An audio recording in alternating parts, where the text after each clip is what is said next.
Chapter 87. Lu Chen's initial reaction was to turn around and leave. He was prepared to quietly avoid her. After all, Kunlun Mountain was so big and Exan did not seem to have seen him.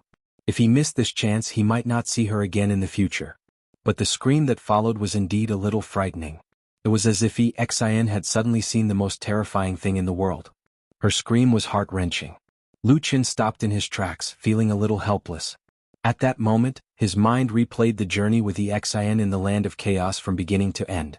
He muttered, "It can't be. I don't remember doing anything to you. Are you so afraid to see me?" But when he turned his head to look in the direction of Exan, he suddenly frowned. He saw that when Exan walked out of the forest, a figure suddenly ran out from behind her and grabbed her hand. When the figure that appeared from behind appeared in everyone's line of sight, it immediately caused a commotion among the crowd of odd-job disciples who had slowly gathered to watch the show. Even the usually calm Lu Chen's expression changed slightly. At the same time, he instantly understood why Exan would let out such a tragic scream.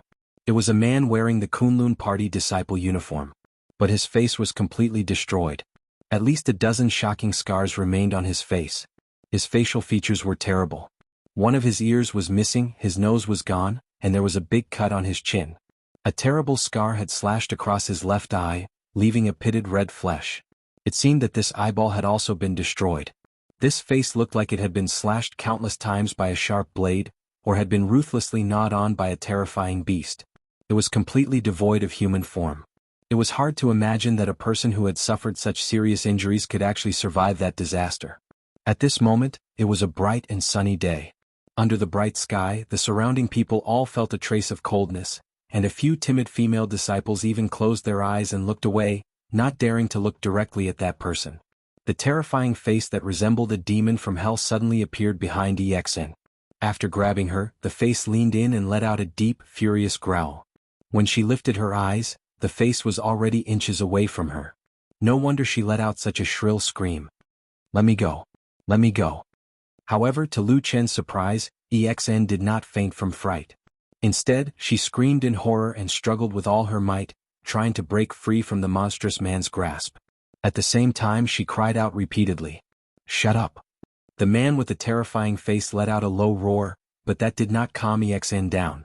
Instead, she struggled even more intensely. This scene was seen by the surrounding people, and there was a sudden uproar. A beautiful girl was being bullied by such a monster. No one could stand it. Suddenly, 7 or 8 people from the side came over and shouted to stop it. Lu Chen also took 2 steps forward. No matter what, he had some friendship with Exan. At the same time, he also had some doubts in his heart. After joining the Kunlun Party for a month, he had gradually learned a little about this famous sect. Although it was not as perfect as the legend said, the Kunlun Party was still a place that followed rules.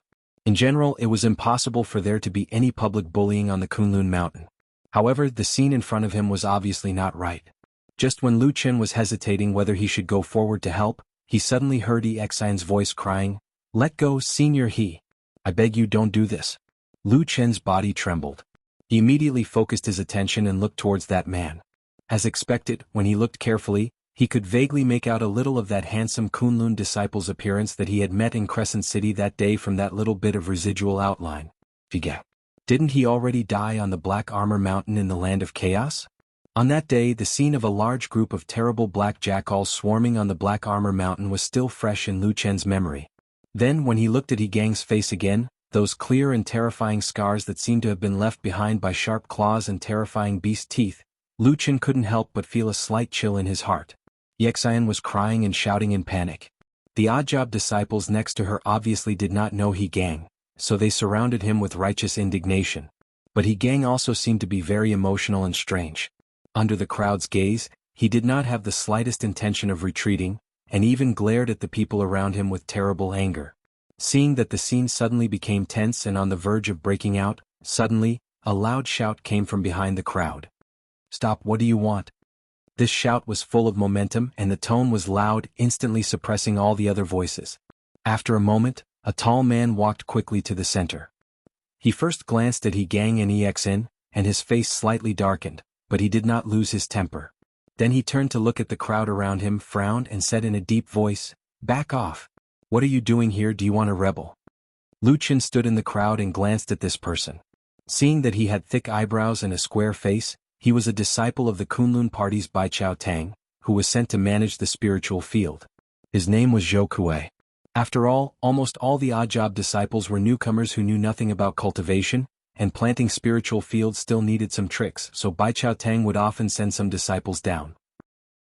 About every 100 odd job disciples would have an official disciple in charge, and at the same time, they would teach the tricks of planting and some of the most basic cultivation methods. Zhou Kuei was such a person.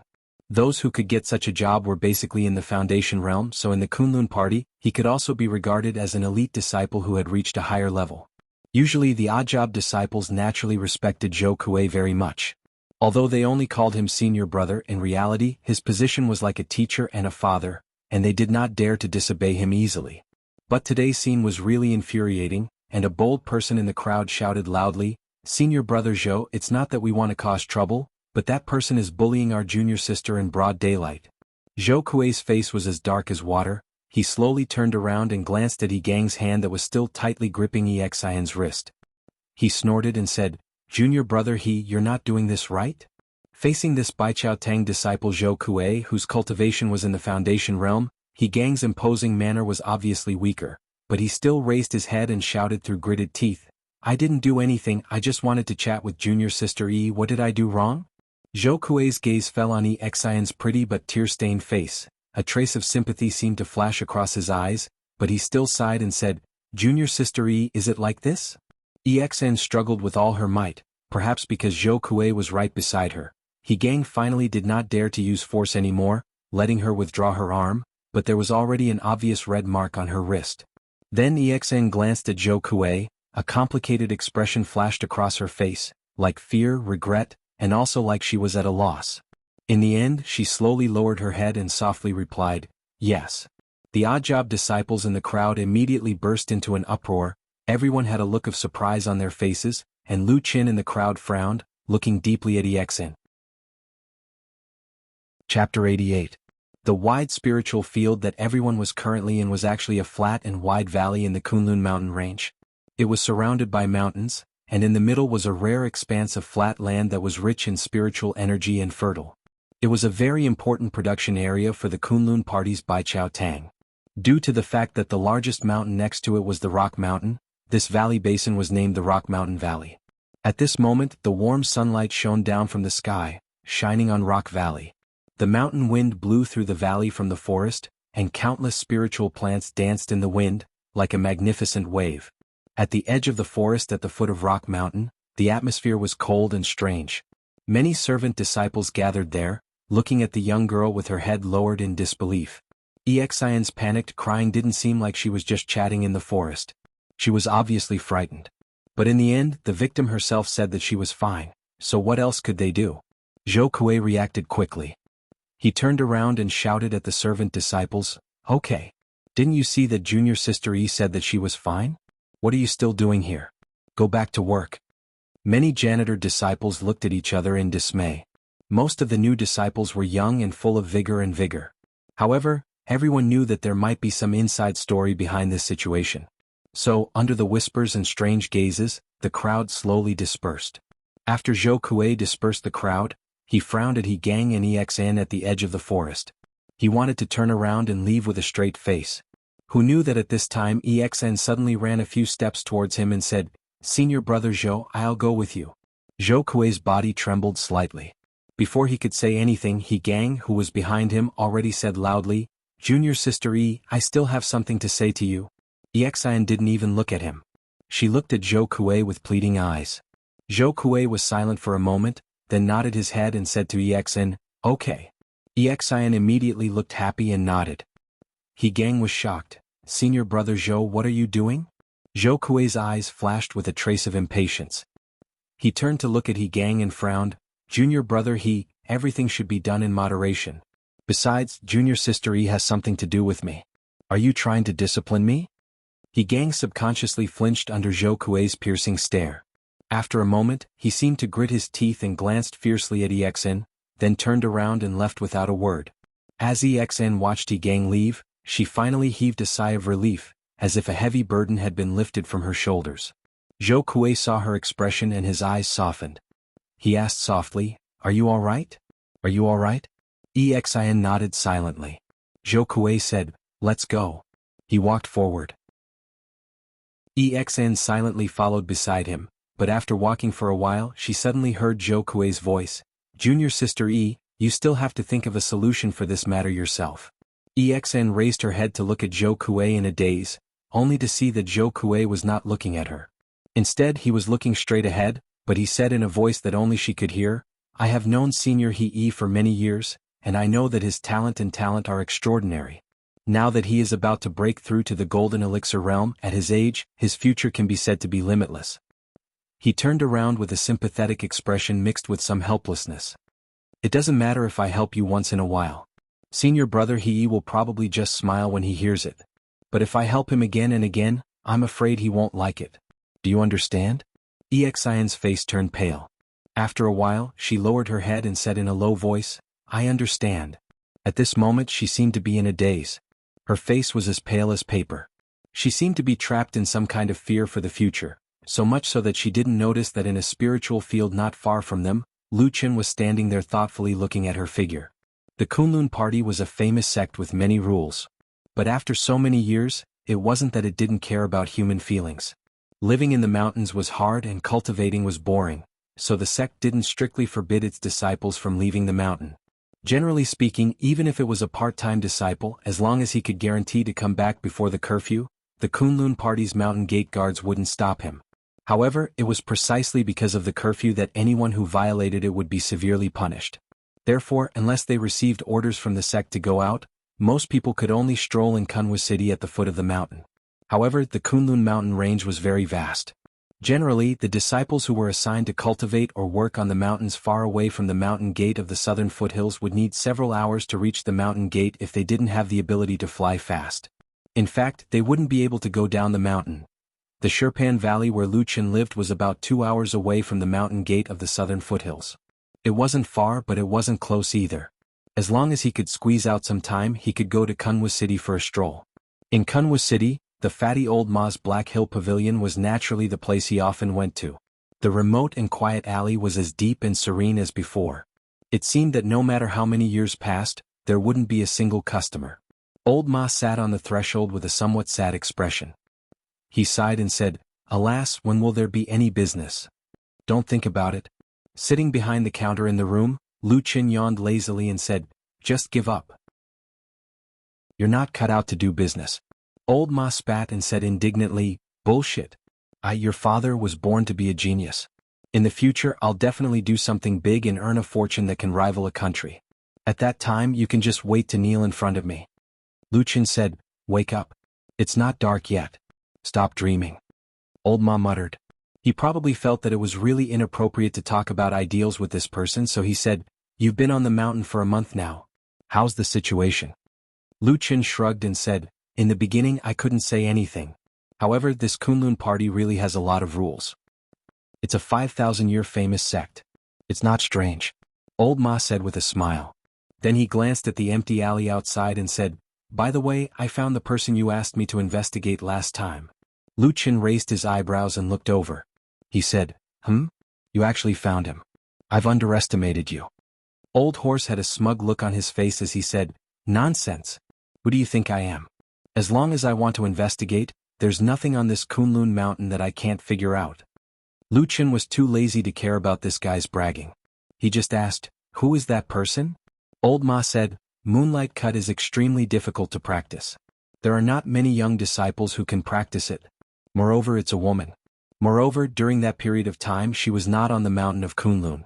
After searching for a long time, there's probably only one person left. Su Qingjun, the only disciple of the Kunlun party's Masato Kihara." Chapter 89. Muyuan. Lu Chen frowned slightly. After pondering for a moment, he asked with a strange look in his eyes, "The one from the Tieji branch?" Old Ma nodded and said, "That's right. That old man is one of the 4 Yuanying Jinren of the Tieji branch of the Kunlun party. He's also recognized as the strongest in Taoism and divine powers. It's not an exaggeration to say that he's the leader of the Tieji branch."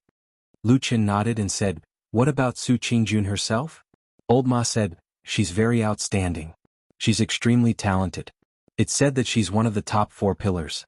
She can be said to be very gifted.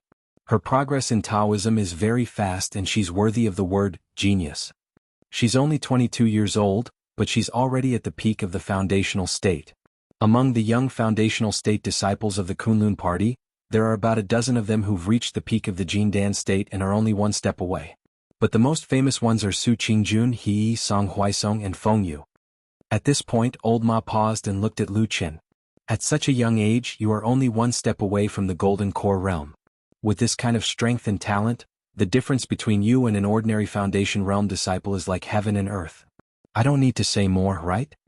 Lu Qin smiled and said, if she's lucky enough, she might have a chance to peek into the Yuanying state in the future. Yes, becoming a Jinren? Old Ma sighed with some emotion. He then said to Lu Qin seriously, since you know it, don't think too much, okay? That girl has no grudge against you. She didn't really hurt you in the land of chaos. You don't have to go against such a proud girl, do you? Lu Chen's expression didn't change. It seemed that he didn't take this matter to heart. He said casually, I don't plan to do anything to her. I'm just curious. Old Ma stared at him for a moment, then snorted and said, that's not necessarily the case. You're full of evil tricks, sinister and cunning. Who knows what you'll do later? Let me tell you, although Kunlun's iron branch is weak, there are still 4 Yuanying Jinren sitting there.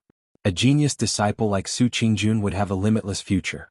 Taiji would definitely protect her like a precious treasure. Don't look for trouble. But Lu Qin spat and said, I came to Kunlun Mountain for the sake of the common people of the world, the righteous path of life, yet I had no choice but to risk my own safety to do such a dangerous thing. Why do you, this servant, always regard me as someone who is worse than the devil cult? Old Ma said seriously, you're right, that's the truth. As he said this, he suddenly lowered his head to avoid a stool that flew towards him.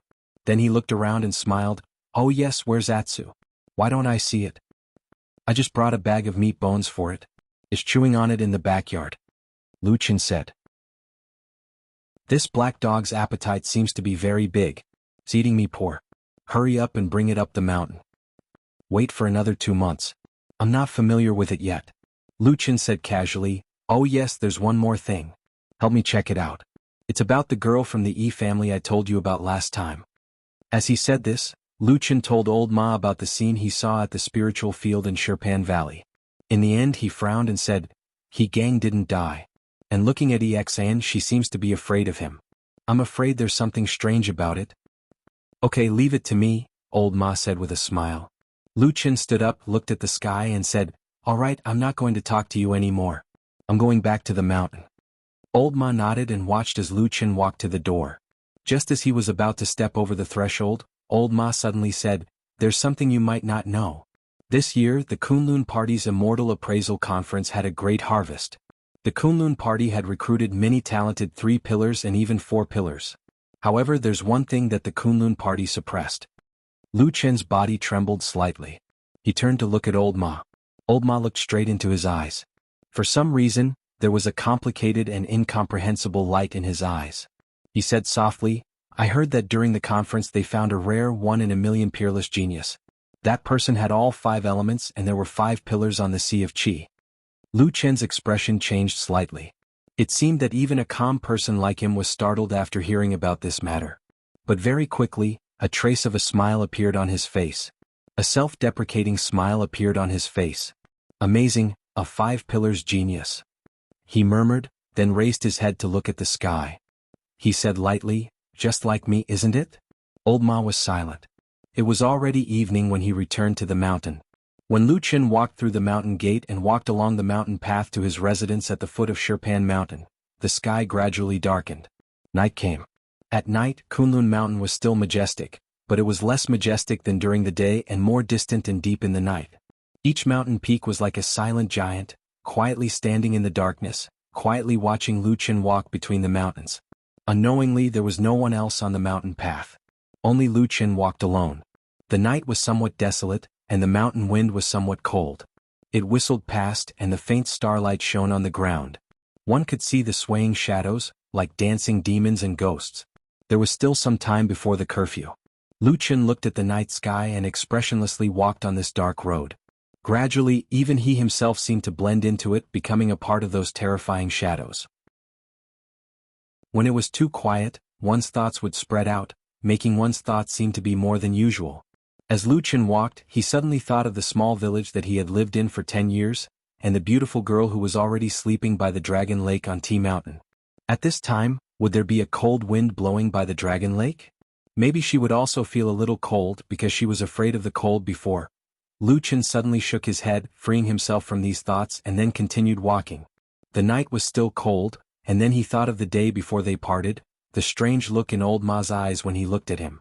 Lu Chen knew what old Ma meant. Although that fatty was not a good person, but for so many years he was the person that he trusted the most. He knew that old Ma meant well. Old Ma actually felt that it was not worth it for him and somewhat regretted it. However, some words could not be said to anyone, whether it was him or old Ma, or perhaps everyone actually understood in their hearts. If it was not good enough, how could it be used as a successful bait? If it was not an exceptional talent, how would the evil sect elder, that kind of person, be interested in it? Sacrifice? Perhaps only that big fatty who was always hidden in the depths of the light, was the truly ruthless person. The mountain breeze was faint, blowing past his clothes as if there was a bone-chilling cold. Lu Chen gently pulled his clothes, thinking that if there was a chance in the future, he should go back to the Dragon Lake on Tea Mountain to take a look, add more soil for Ding Dong's grave, and plant more trees beside it. While he was thinking of this, Lu Chen's body suddenly stopped, his footsteps abruptly stopped. In the depths of the winding mountain path hidden in the dark shadows, in the deep darkness, a soft, trembling whimper suddenly came from an unknown place. In this desolate and cold night, it sounded like the weeping of a night ghost faintly coming over. The shadows of the surrounding tall mountains at this moment seemed to suddenly cover down, making this section of the mountain path seem especially dark. The night was deep, it was a desolate time. Chapter 90. The voice was intermittent and trembling, and it seemed especially ghastly and terrifying amidst the dark night and cold mountain wind, causing one to be unable to help but feel a chill run down one's spine. Although Kunlun Mountain was a spiritual mountain paradise, and it was unlikely that there would be any ghosts or spirits coming out to harm people at this moment, it still sounded a little mournful and frightening. What if there really was a hidden demon or ghost on this mountain? Lu Chen stood where he was, his brows slightly furrowed. He listened attentively for a moment, then said to himself, "It seems to be a female ghost." After saying that, he continued to walk forward, his pace slightly slower than before. At the same time, his eyes kept looking around the mountain path ahead, as if he was looking for something. The mountain path in the night was empty. Dark shadows swayed as if there were strange gazes hidden in the trees and bushes on both sides of the road, staring at Lu Chen's figure in the darkness. The mountain path was an old road that the Kunlun party had repaired for many years. It was mottled with wind and frost, but it was still firm and smooth, winding and stretching forward silently. The strange sound that seemed like a woman's sobbing was still drifting from ahead, but as Lu Chen walked forward, it gradually became clearer. As he walked, Lu Chen suddenly stopped. He saw a small mountain not far ahead. The mountain path passed through the mountainside and at the same time, it branched off into a stone path. Lu Chen climbed up the small mountain. The small mountain was full of pine trees and it was dark in the night. Even the stars in the sky were blocked, and the sweet and mournful sobbing seemed to turn here, as if it came from the mountain. The cold wind blew and the pine trees rustled. The darkness silently stared at Lu Chen on the mountain path. Lu Chen glanced at the small mountain, then continued to walk up. The sobbing gradually became clearer, and the surrounding darkness became thicker. Not long after, Lu Chen, who was walking on the stone steps, saw a pavilion halfway up the mountain. There was a plaque outside the pavilion, but it was too dark to see the words on it. However, the most frightening thing was that there was a figure sitting at a stone table in the middle of the pavilion. Her back was facing Lu Chen, and her long hair was draped over her shoulders. Her shoulders were shaking slightly and she was sobbing softly. One above and one below, one in front and one behind. The surroundings were thick with ghost chi. When a gust of mountain wind blew past, it lifted the strand of black hair, revealing the pale skin of the female ghost. It was as if even the air had frozen. "Hey!" Suddenly, a voice came from outside the pavilion with a trace of impatience, instantly breaking the gloomy atmosphere. Then a figure stepped in and very impolitely complained to the female ghost, "Why are you howling here in the middle of the night? Is there something wrong with your brain?" The sobbing suddenly went silent.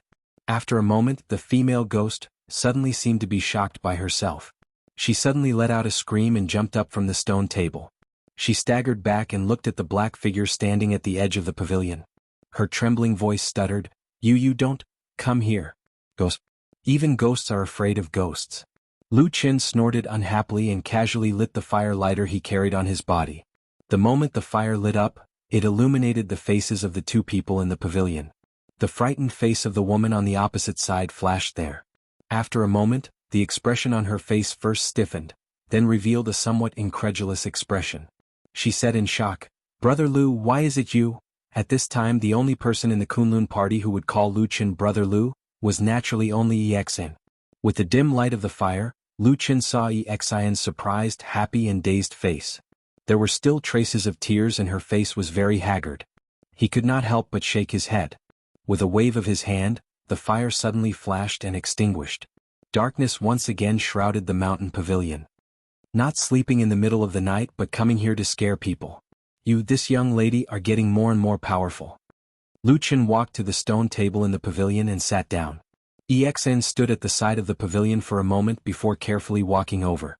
In the pavilion in the night, the faces of the two people became blurred in the darkness again, even if there was only a stone table between them. Perhaps it was surprise, or perhaps it was excitement. Exin did not care about the slightly sarcastic joke in Lu Qin's mouth. Instead, she seemed to be a little embarrassed and shrunk her neck. After a moment she said, Brother Lu, why are you on this Kunlun mountain? Lu Qin looked up at the sky and felt that there was almost an hour until midnight. There was still time, so he said, Me? I am now a disciple of the Kunlun party.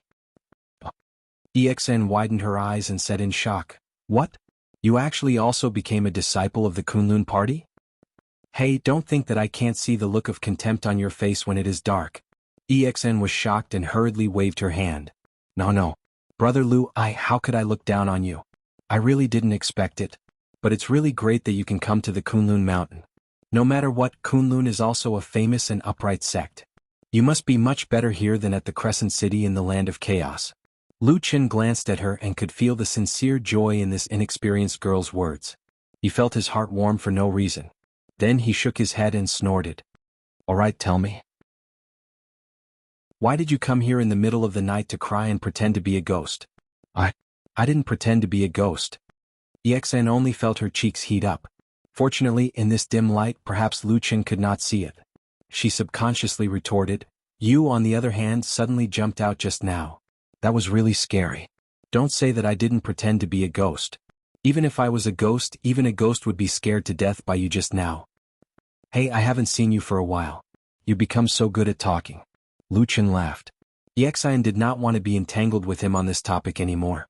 She hurriedly changed the topic. Brother Lu, what is your status now? Where are you arranged to be? Lu Qin said, My talent is ordinary. After I entered the sect, I could only be a servant disciple. Now, I'm planting spiritual fields in the rock valley under Baichao Tang. Exin let out a soft cry. She seemed to be in disbelief. What a coincidence. I'm also in Baichao Tang. It's really too, Her voice suddenly paused. Looking at Lu Qin, the smile on her face slowly disappeared. After a while, with some caution, she whispered to Lu Qin, Brother Lu, today during the day I stood in the spiritual fields and watched you come out of the forest. Then I saw you entangle with He gang until you left. Lu Qin said lightly. Exin was speechless. After a while, she heard Lu Qin sigh. All right, now can you tell me what exactly happened? Chapter 91. The night was dim and the mountain breeze was gentle. Although it was a bit chilly, for some reason it was no longer as gloomy as before. Instead, there was some warmth. Perhaps people were like this.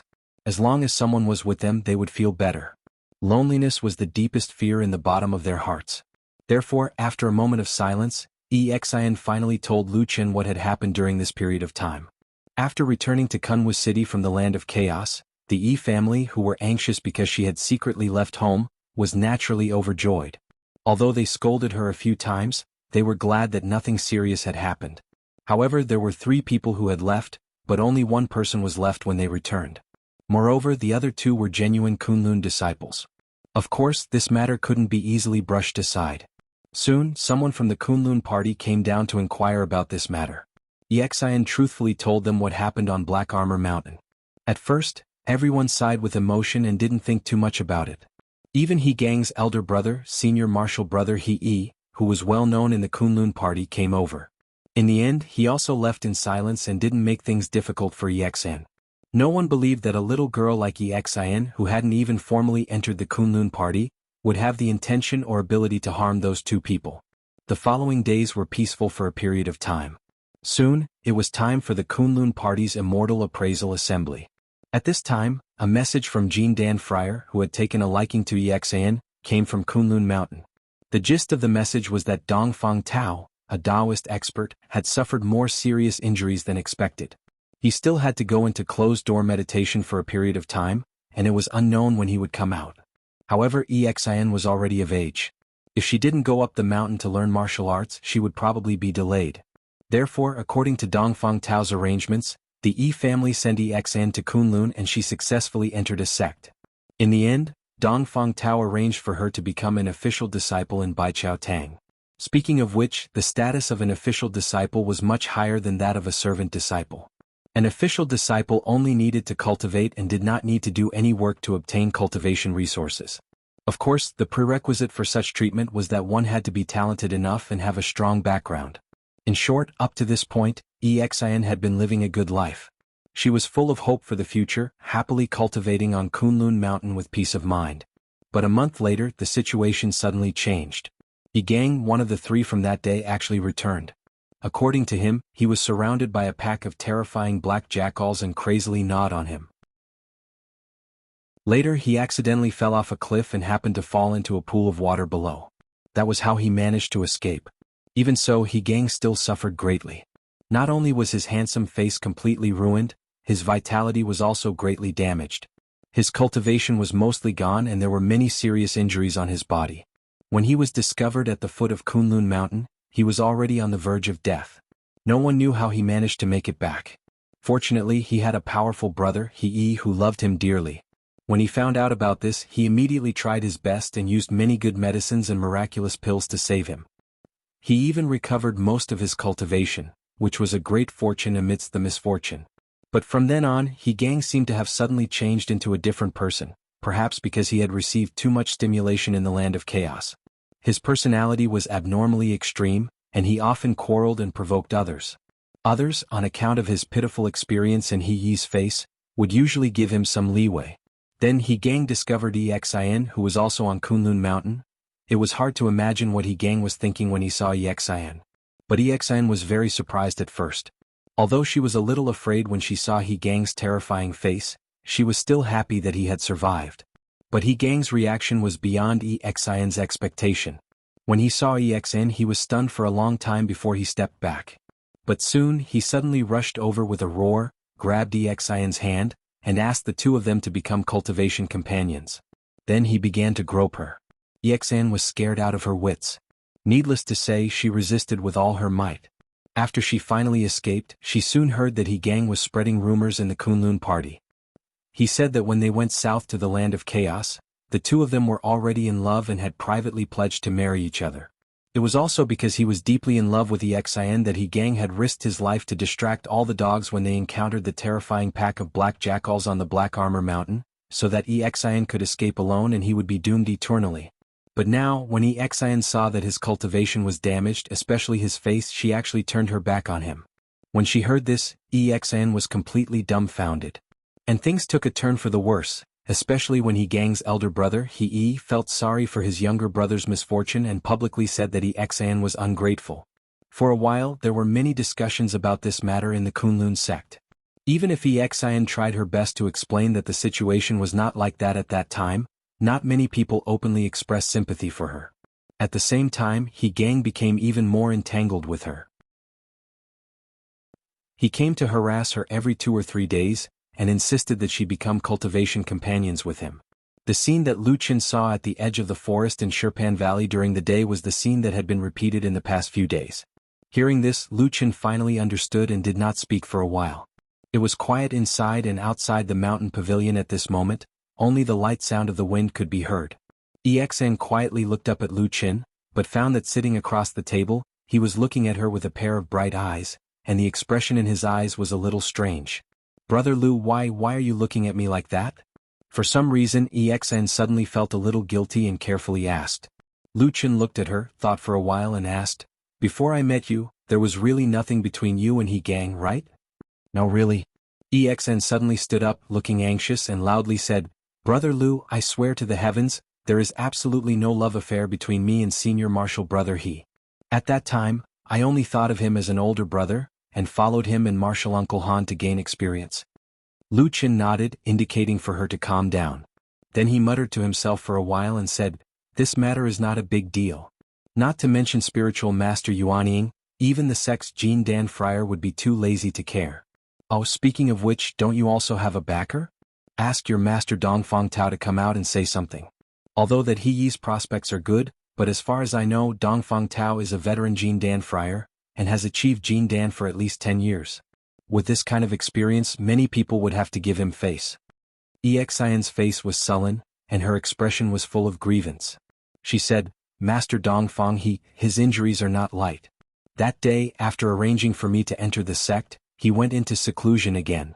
He only said that after he came out, he would perform the ceremony of becoming my disciple. Before that, he first let me follow Bai Chao Tang to practice some basic techniques. I really have no choice. Lu Chen was startled, shook his head and quietly said to himself, this old man is a good hands-off shopkeeper. Why do I feel that he is quite similar to that damn Baldy? Chapter 92. Exion didn't hear him clearly. She asked, Brother Lu, what did you say? Nothing. Lu Chen thought for a moment and said, did you tell your family? Your Yi clan can be considered an aristocratic family in Kunwu City. After so many years, you must have a good relationship with the Kunlun party. Could you ask your elders to find someone to talk to you? Exn smiled bitterly and said, I did. My family also asked someone to speak on my behalf, but... Her voice became gloomy and she said softly, our Yi clan's current situation is just SOSO. Exn didn't say anything else and Lu Chen didn't continue asking. Some principles had been the same since ancient times. Even if the world changed, it was still very difficult to change. Perhaps the Yi clan had produced outstanding talents a long time ago and passed down the clan's foundation, but the world was very realistic. Now that you were weak, your voice naturally wouldn't be loud enough. Even friendships would slowly fade with the passage of time. A powerful Jin Dan friar was enough to establish a clan that could be passed down for generations. Yi was such a genius that everyone thought highly of. They believed that he would definitely become Jin Dan in the future. Many people even believed that he might have a chance to become the incomparably powerful Master Yuanying. With the existence of such a figure, it was obviously not worth it for those who were not interested in fighting against him for an ordinary family that had nothing to do with them. What's more, from the beginning to the end, he had never stepped forward to make things difficult for EXN. It was just that his brother admired the girl, so he pursued her wholeheartedly. It wasn't a matter of fighting and killing, so how could he intervene? This matter seems quite troublesome. Lu Chen sighed softly and said to EXN. EXN wiped the tears from the corners of her eyes and said, Brother Lu, since you're so powerful, can you help me? Lu Chen looked at EXN and saw that she was sitting there looking at him with eyes full of expectation. After a while, Lu Chen suddenly smiled and said, Why should I help you? What's in it for me? EXN was stunned as if she didn't expect Lu Chen to suddenly say something like this. After a while she stammered, this Brother Lu No, I don't know. I think you're a good person and you treat me very well. I thought you'd help me. Lu Chen laughed involuntarily and said, Who told you that I'm a good person? You're too simple-minded. No wonder you're being forced.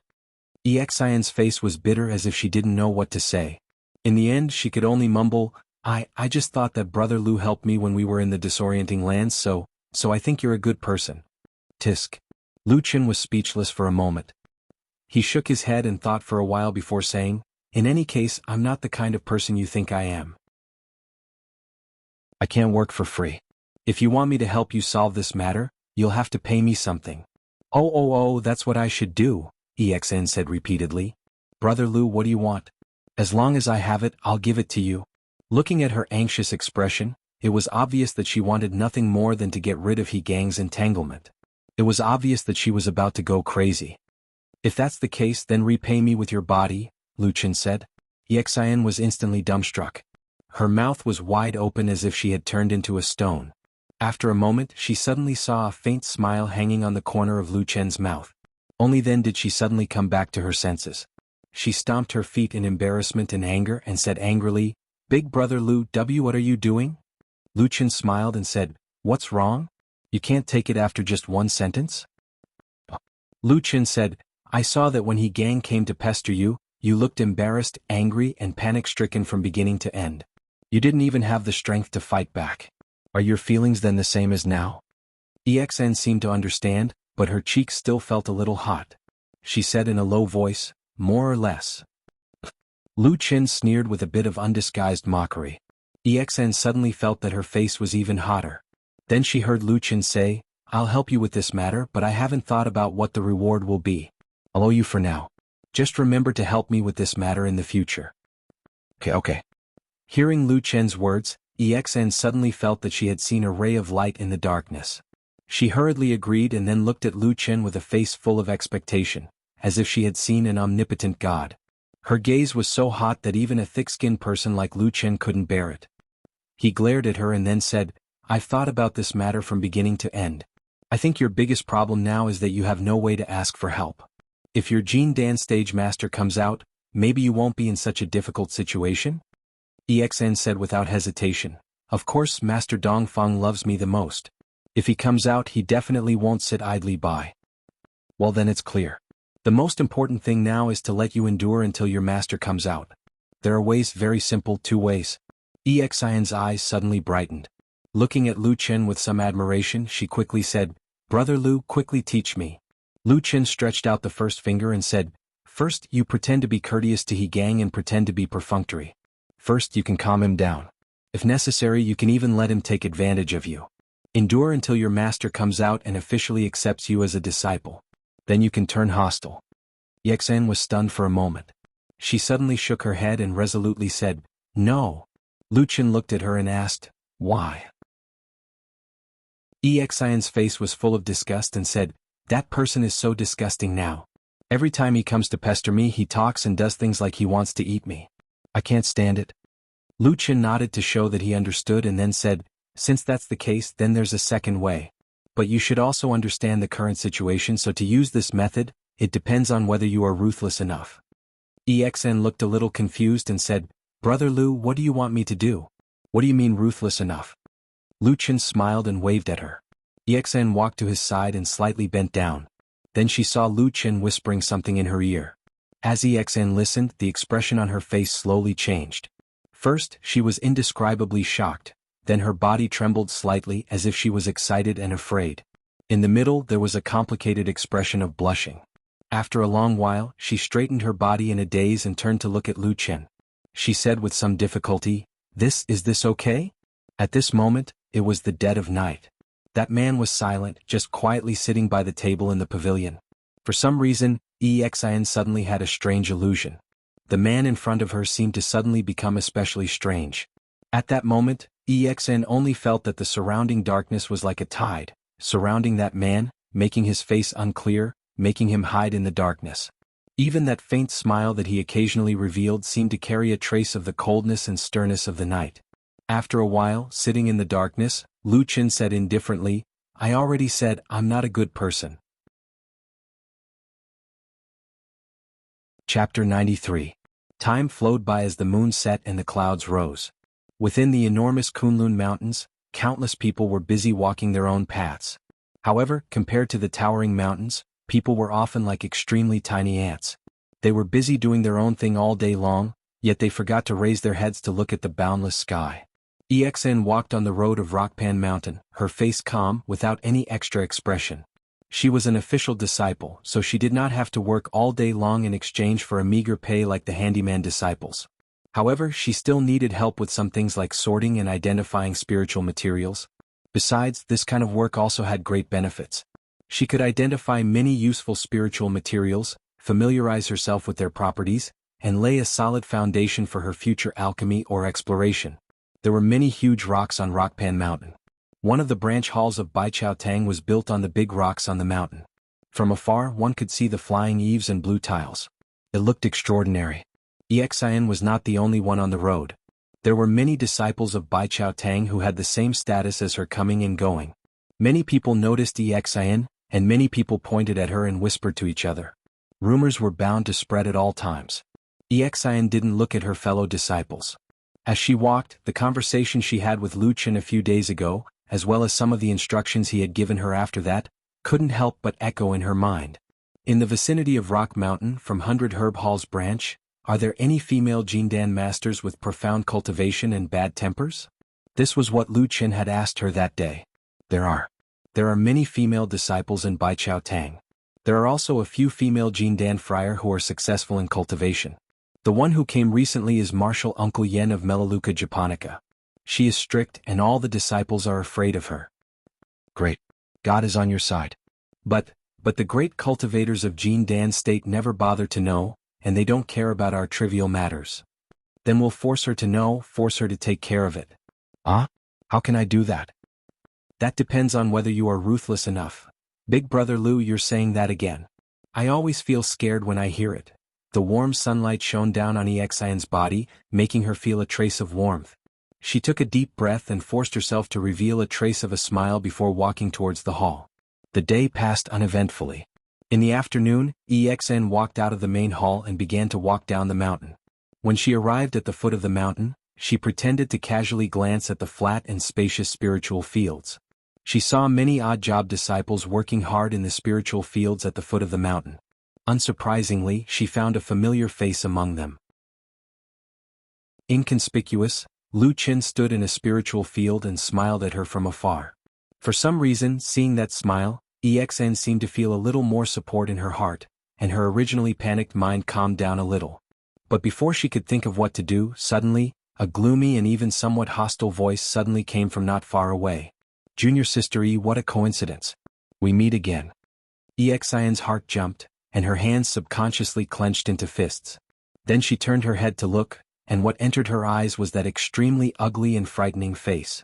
Exin slowly lowered her head, and there seemed to be a little fear on her face. She said in a low voice, Senior Brother He Gang looked at Exin's pretty face, and saw that the fear and weakness not only did not damage her beauty in the slightest, but instead added a bit of sadness and delicateness to her beauty. He felt as if a scorching flame suddenly burned in his heart, like a wild beast suddenly roaring in his body. His eyes revealed a look of greed and desire, but his tone was very calm. He only smiled and said, Junior Sister E, I have something to say to you.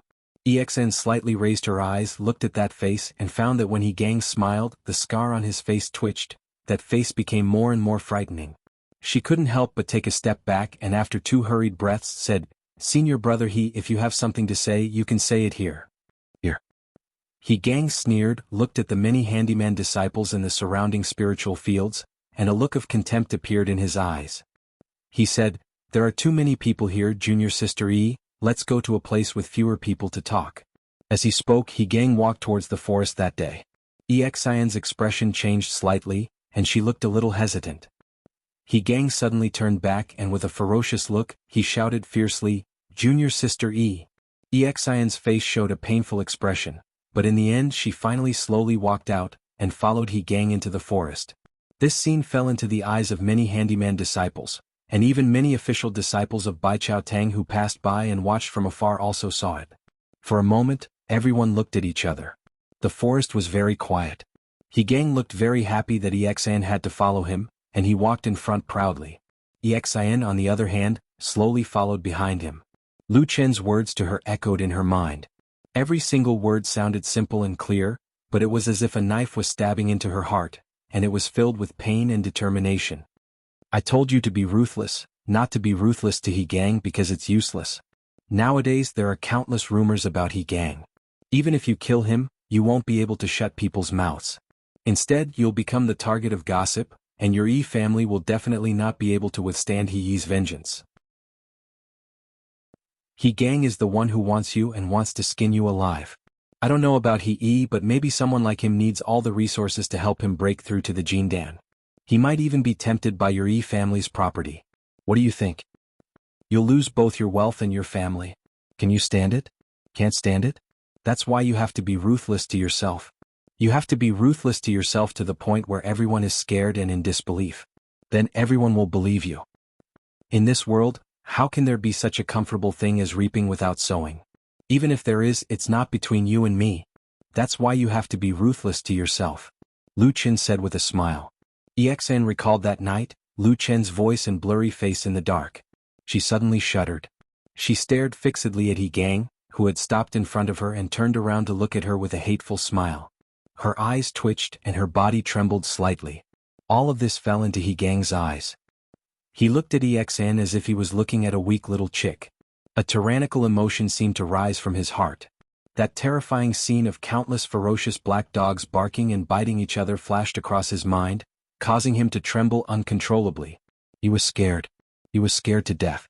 Every time he dreamed of that scene he would be scared to the point of peeing his pants. And every time he saw EXIN's beautiful face, he would angrily think, why was she able to escape safely while he had to suffer like that? Everything was her fault. I want to let her taste that kind of pain.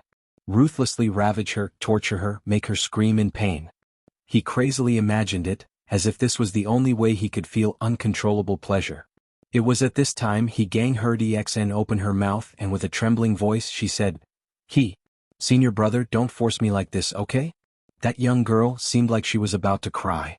There were tears in the corner of her eyes, and as if she had gathered all her courage, she said this to him. Chapter 94. He Gang sneered, his white teeth peeking out from his missing mouth. He looked especially ferocious, like a wolf or tiger. EXN took another step back and said in a trembling voice, Don't force me, senior brother. He Gang spat and said fiercely, I want to force you, so what? I'll tell you clearly, I want you. Follow me faithfully for the rest of your life. When my big brother reaches the golden core or nascent soul stage, you and your E-clan will enjoy endless wealth and glory. EXIN's face was pale as she shook her head. After a while she smiled bitterly. Our E-family? So you really coveted our family property? He Gang suddenly frowned as if he felt that something was wrong, but he couldn't think of what it was, so he didn't bother to say more. With a wild laugh he strode towards EXN, and at the same time reached out to grab her and said with a smile, Junior sister E, I've missed you for a long time today you, clang. A crisp sound abruptly interrupted He Gang's words. His body stopped, only to see EXN pull out a sharp dagger and hold it horizontally in front of her. Her face carried a bit of determination, mixed with a bit of pain and despair, and even a bit of madness that He Gang had never seen before. It was vaguely similar to the look in He Gang's eyes before. He Gang jumped in fright, but he sneered. What are you doing? Trying to scare me with a dagger? Stab me if you dare. Let's see if anyone from your E-family can survive after you kill me. EXN gritted her teeth and stared blankly in front of her. Her vision blurred and she could almost hear her own painful and hopeless question from that day. Why, brother Lu, why? They were the ones who bullied me, but you want me to be cruel to myself? Lu Chen's calm yet cold voice came from the darkness, echoing in her ears. Because you're weak. But there's no justice in this world. Yes, there's no justice, there's no reason. This is how the world works. Either you lie down and admit defeat and allow others to bully you, or you try your best to find some methods within your power, even if those methods seem painful and uncomfortable. You want me to give you justice and righteousness? I'm sorry, I don't have any. I'm not a good person, I can only teach you these things. Ah! EXN suddenly screamed, like a little beast that was forced into a desperate situation. Her fear was not directed towards the ugly man in front of her, but rather towards an invisible aura. She trembled all over. When He Gang saw this, he was so excited that his body was trembling. He let out a roar and his eyes were bloodshot. He suddenly rushed over and grinned, Stinking whore, today I'll call you. Damn whore, today I'll call you. The low muffled sound wasn't loud, but it was like a sudden clap of thunder. He Gang instantly stopped in his tracks and looked at EXN with a stunned and incredulous expression. That girl, that beautiful girl, had a pained expression on her face at this moment. However, her hand was gripping the dagger tightly, and she had stabbed it into her own body with a backhand. The dagger was incomparably sharp and pierced through her left shoulder. It could be imagined that EXIN used all her strength. Dark red blood gushed out like a fountain and dyed half of EXIN's clothes red. EXIN's pale lips trembled slightly. She slowly pulled the dagger out from her flesh. The pain was like a tide that was about to drown this fragile woman. There were a few times when she felt that she was about to collapse. She was about to be unable to bear it, but for some reason she still stood there, standing in the pool of blood, coldly looking at the dumbfounded He Gang opposite her. Suddenly she felt a sense of pleasure amidst the pain. That ugly man was not as strong as she thought. Then she slowly lowered her head. Looking at the bloody wound, she shook her head. That ghostly cold voice seemed to be emotionless. Vaguely it was saying terrible words to her. Since you have decided to be ruthless, then be more ruthless. Since you have decided to do it, then you must do it to the extreme. Isn't that right? Isn't that right? She smiled bitterly. Within the bloody light, there was a terrifying decisiveness that shouldn't have been present at her age. She suddenly screamed and then held the blade upside down. She suddenly flipped it over and directly cut off her own flower-like, jade-like face. Yigang was scared silly. At this time he was really scared out of his wits. He stood there dumbfounded at this bloody scene. He was completely at a loss and his mind was blank. The feeling of the cold blade cutting through flesh made one's body feel like it was going to fall apart. Xian's body trembled non-stop. She gasped for breath as if this was the only way she could persevere. But in her weak body, there seemed to be an unimaginable terrifying power that kept her going until now. Fresh blood dyed her body red. It was a ghastly sight to behold. However, she was like a phoenix rising from nirvana in the pool of blood. She looked down at the ugly man from above and saw the fear in his eyes. Thus, there was a bit of contempt in her eyes.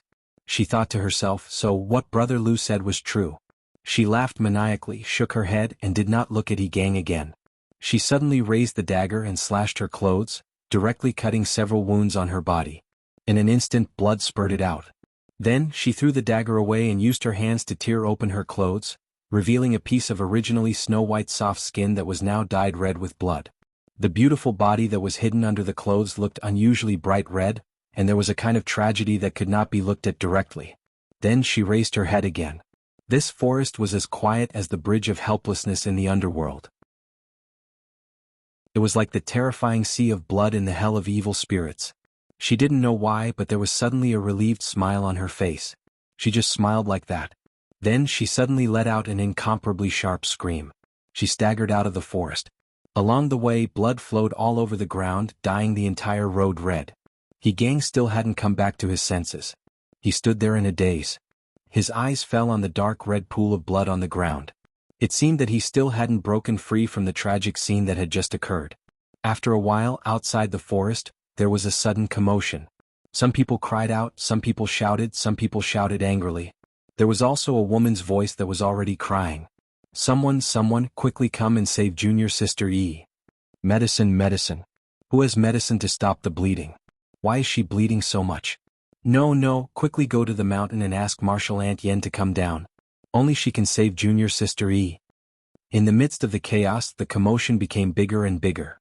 It seemed to gradually converge into a raging tide, crazily surging in all directions. In the spirit field behind the crowd, a man stood far away and watched this terrifying scene from beginning to end. When the crowd gathered, he expressionlessly raised his head and looked at the sky. The sky was blue and cloudless. Today was a sunny day. Chapter 95. The incident that took place at the foot of Rock Mountain that day was witnessed by many Baichao Tang disciples and even more Chor's disciples. When the blood-soaked woman staggered out of the forest, the horrifying scene instantly shocked everyone. Dark red blood flowed on that beautiful face, piercing into everyone's eyes like a sharp knife, causing their eyes to sting. They held their breath and tensed up involuntarily. Like a boulder thrown into the water, it instantly set off a monstrous wave. The Kunlun party was, after all, a prestigious and upright sect. Jean Dan Friar Melaleuca Japonica, who was in charge of the Baichao Tang sect on Rock Mountain, immediately rushed down the mountain after receiving the news to protect Xian and heal her. At the same time, someone noticed that someone was trying to sneak out of the forest. It was Yigang, so he immediately shouted for them to expose him. Thinking of all the things that happened before, the crowd was instantly agitated and many people cursed it out loud. However, Yigang's elder brother He was too famous. Although the crowd was angry, no one dared to stop them. At this moment, the white-haired Melaleuca Japonica suddenly appeared next to Yigang without saying a word. Then she slapped him hard in the face. That afternoon, at the edge of the forest at the foot of Rock Mountain, everyone heard the crisp sound of bones breaking and the man's heart-wrenching scream. Of course, no one paid attention to him. By evening, the incident had spread throughout the Kunlun party and caused a sensation in all sections. The family of Kunwa City had rushed to the mountain after hearing the news. It was said that the scene was so tragic that the girl's mother fainted when she saw her daughter. Xian's father and other relatives and friends were all furious. Baichao Tang's sect was one of the most important sects in the Kunlun party. It was powerful and well established. In just one day, 2 Yuanying Jinren and 7 Jindan Friar immortals came directly to Rock Mountain. At night, the huge mountain was still brightly lit. Countless people came in and out. The sky was full of colorful lights and colorful rainbows flew across the sky, making the moon and stars dim. It was the immortal masters and Jinren who came on clouds and wind, like the eve of a storm. Gang wanted to escape, but Melaleuca Japonica broke his bones on the spot and caught him. He was thrown at the foot of Rock Mountain, howling and screaming. No one came near and no one dared to save him. When night fell, someone from the Rock Mountain passed down the order. Gang was tied up and hung on a big tree in front of the mountain, facing the boundless spirit fields and countless onlookers of the Oddjob disciples. This was of course an undisguised insult and venting of anger. Gang screamed and defended himself, saying that Exn was a bitch and that she did everything herself. She stabbed herself and it had nothing to do with Gang. In the cold mountain wind, Gang's voice gradually became hoarse and weak. In the end, others could only hear him calling his brother's name in a low voice. But this night he never showed up. Gang was also hung for the whole night. Within the sects of Kunlun, every hall on every mountain peak seemed to have smelled something that night. Everyone was silent. And among the huge mountains of Kunlun, there seemed to be a sense of mutual hostility that night. The next morning there was news from the powerful Heavenly Soldier Hall, which was in charge of the magic weapon refining and the forging of celestial weapons in the Kunlun party. Dukan Jinren, who had a high reputation in the Heavenly Soldier Hall, summoned his most beloved disciple, Heir, to the famous Heavenly Fire Hall of the Kunlun party and reprimanded him for a long time. He knelt on the ground and did not dare to speak. It was even said that Dukan Jinren, in his rage, directly hit and slapped and kicked Heir, causing Heir to repeatedly kowtow in front of the hall until his face was bruised and bleeding. However, when the news came, the stone mountain did not seem to be moved at all. The entire mountain was silent, like an angry giant beast, coldly looking at its opponent in the Kunlun mountain range. The atmosphere in the Kunlun party became more and more tense the next day. The disciples of the Heavenly Soldier Hall suddenly could not get elixirs and elixirs from the elixir room. In the argument, the disciples on both sides, especially the disciples of Baichao Tang, became more and more provocative. The situation even seemed to be worsening. But on this night, the head of the Kunlun party, Immortal Idol Month, suddenly arrived at the Stone Mountain. Together with her was the chief elder of the Heavenly Soldier Hall, Dukan Jinren. They first went to visit Exn, who was seriously injured and on the verge of death. Of course, under the care and treatment of so many powerful cultivators of Baichao Tang, Exn's injuries had greatly improved. Then Immortal Idol Month came forward to host the meeting. She summoned Dukan Jinren and the 2 immortal masters of Baichao Tang, Xian Deng and Mingzhu. They found a quiet room to talk behind closed doors. They chatted for half a day. However, when they walked out of the door, everyone on the Rock Mountain saw the 4 highly respected Yuanying Jinren smiling. They were like celestial beings who did not eat the food of the mortal world. They greeted each other, looked forward to the bright future of Kunlun, talked about the hardships on the road of cultivation, and only said that the celestial path was brilliant, and that it was the right path of the mortal world. Dukan Jinren then took his leave and floated away. During this time he never mentioned Gang, who was still hanging on the big tree at the foot of the stone mountain. The people of Baichao Tang also seemed to have forgotten about this matter. After this, the matter quickly subsided. Gang was released after being hung for 3 days. His brother Heir picked him up and sent him out of Kunlun Mountain. He found a house in Kunwu City to stay and recuperate. It seemed that he wouldn't return to the mountain for a while. After finishing this matter, he immediately announced to everyone that he would follow his master's order and immediately go into closed-door training to comprehend and break through the incomparably difficult Jin Dan realm. Everything was like a breeze blowing. After the turbulence, it finally gradually calmed down. The majestic Kunlun was still the same as before. Everything was as usual. Late at night, the stone mountain was no longer as lively and tense as it was a few days ago. After the lights dimmed, there was only silence. It was unknown how many people had entered the land of dreams at this moment. The darkness of the night seemed to be everywhere. A shadow that blended with the darkness quietly moved forward in the darkness. It silently passed through the houses, bypassed the guards, and finally stopped outside a house in the depths of the mountain. The window was gently closed. As if the night wind blew in, it made a squeaking sound and swayed a little. On the bed in the house, EXN turned over and rubbed her eyes sleepily. Suddenly, her body trembled and she sat up abruptly. She found that there was suddenly an extra shadow beside her bed. But before she could scream, a large hand had already covered her mouth, forcing her to swallow all her cries. Chapter 96. Whoa. Woo. EXN let out a muffled cry and struggled desperately, but the black figure suddenly leaned over and whispered something in her ear. EXN's body suddenly stiffened, and then she stopped struggling. She calmed down, only her eyes in the darkness still revealed a trace of horror.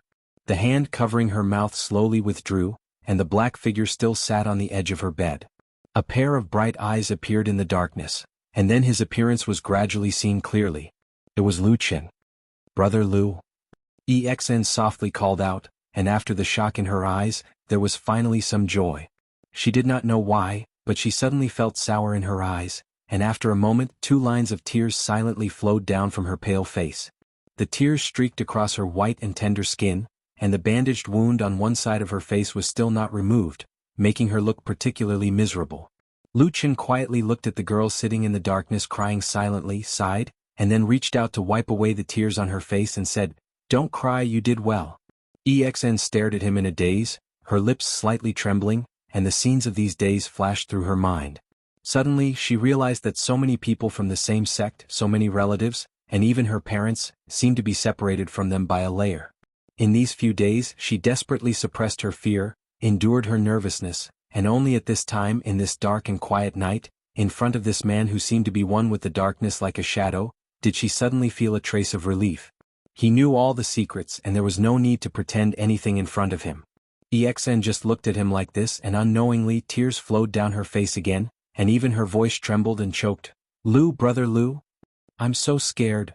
Lu Chen raised his hand as if he wanted to comfort EXN, but when he just raised his hand he suddenly felt a warm body jumping into his arms, tightly hugging his arm, desperately suppressing her trembling voice and crying, "I'm so scared, brother Lu. At that time I was so scared, I was in so much pain. I've never been in so much pain in my life.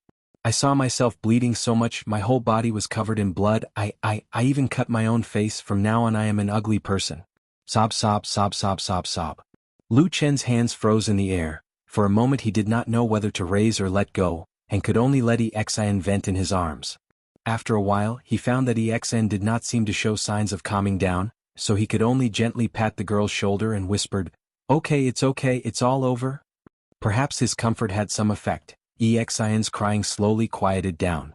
After a while she slowly left Lu Chen's body, lowered her head and sat on the bed again, but kept using her hand to wipe the tears on her face. A hand held a handkerchief and handed it to her. EXN hesitated for a moment, took it, and while wiping her face she whispered, "Thank you." Well, this is the final result of the matter. The room was still dark. In the darkness, Lu Chen and EXN sat on the same bed, somewhat strangely and somewhat inexplicably ambiguous. Separated by some distance, they listened to Lu Chen talk about what happened these days. Finally, as if coming to a conclusion, Lu Chen said, "If nothing unexpected happens, he will be grounded for a very long time in closed-door meditation, and he gang is currently recuperating in Kunwu City, but it will be very difficult for him to return to the Kunlun party. Perhaps he will be expelled from the sect." EXN's breathing seemed to quicken in the darkness for a while, and then with a hint of disbelief she said, "Really? Really?" EXN was silent for a moment, and then she let out a long breath, as if a big stone that had been pressing on her heart for a long time had finally been moved. After a while she sighed softly, "Our Kunlun party still has its justice. But this time because of me they actually alarmed so many seniors and elders, really?" Before she finished speaking EXN suddenly saw Lu Chen, who was next to her, turn his head to look at her. A pair of bright but deep eyes stared at her. For some reason, EXN suddenly felt weak in her heart, and her voice involuntarily dropped. After a moment she stammered, Did I say something wrong?" Lu Chen looked at her with a faint smile and said, "Do you really think that Bai Chao Tang in Heavenly Soldier Hall made such a big movement just for you?" EXN was stunned. After a while she said with a stutter, "Didn't I? In the beginning of course it was for you. That day when you came out of the forest the scene was bloody and tragic. No one could stand it. So, including your martial uncle Melaleuca Japonica, She angrily made a move because she couldn't help you. But what kind of influential family is the Kunlun party? There are so many masters and recluses in Baichao Tang. How could they rashly fall out with such an important hall like Heavenly Soldier Hall for the sake of you, an insignificant new disciple? Before, even you didn't dare to believe that it would be like this, right? EXN silently nodded and said, then why on earth, Brother Lu? Lu Chen smiled and said, because there are still people who don't like the He brothers. Oh. Just like you, a disciple of a sect from an aristocratic family in Kunwu City. EXN was startled and said with some doubt, that can't be. Although my family is also one of the aristocratic families in Kunwu City, to be honest, our family has been very ordinary these years. We haven't produced any particularly outstanding talents, and the other aristocratic families rarely pay attention to us. Lu Chen said indifferently, it has nothing to do with this. It's just that all the people from aristocratic families have different circumstances since childhood, so they naturally more or less have a sense of superiority. When some people see you, won't they think of something else? What if the person that he gang likes is a girl from another aristocratic family? Aristocratic families have confidence, strength, and influence, so they naturally aren't afraid. But what about those small and medium-sized aristocratic families? Do they deserve to be bullied by this rising young man? Taking a step back, even if they are aristocratic families now, what if they become like the family in a few decades or hundreds of years? At that time, what will their daughters do when they meet this kind of person? He sat quietly in the darkness and looked at the injured girl. He was calm and even faintly cold as he said, so the key to this matter lies in the place where it happened. If you were bullied by He gang in the land of chaos, or even worse than today, the Kunlun party's reaction wouldn't be as big. But this time, it happened in the Kunlun party and under the eyes of all the Kunlun disciples. This is a slap in the face of the several hundred aristocratic families in Kunwu City. It would be strange if they didn't kill the He brothers. EXN stared blankly at Lu Chen, who was sitting in the shadows. Looking at his deep eyes that were faintly discernible in the darkness, she suddenly said softly, Brother Lu, when you first helped me think of the idea, did you already think of everything that would happen later? Chapter 97. Lu Chen glanced at EXN and said, why do you ask? EXN lowered her head silently. After a long while she whispered, nothing. I just feel that Brother Lu, you are thinking so far ahead. You are so powerful. Do you regret letting me help you? EXIN's body trembled slightly. She quickly shook her head and said, no. I didn't mean that. You helped me for my own good. I know that. I am grateful to you from the bottom of my heart. I am especially... Do you remember that you promised to do something for me? Lu Chen suddenly interrupted her. EXN was stunned for a moment and said, yes. Lu Chen said lightly, that's good.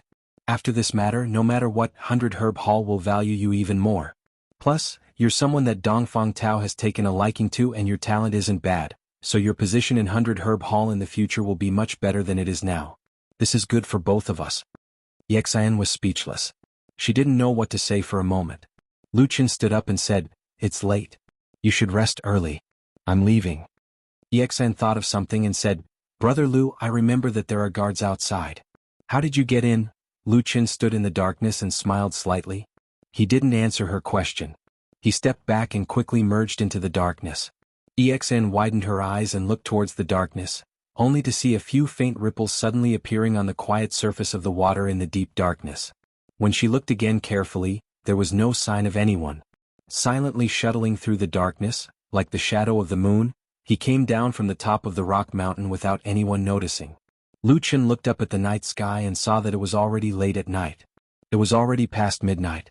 It was already the curfew time in the Kunlun party. Speaking of this curfew, it was a special rule in the Kunlun party. Other cultivation sects rarely had such restrictions. After all, the cultivators who practiced immortality and refinement were all strong and energetic.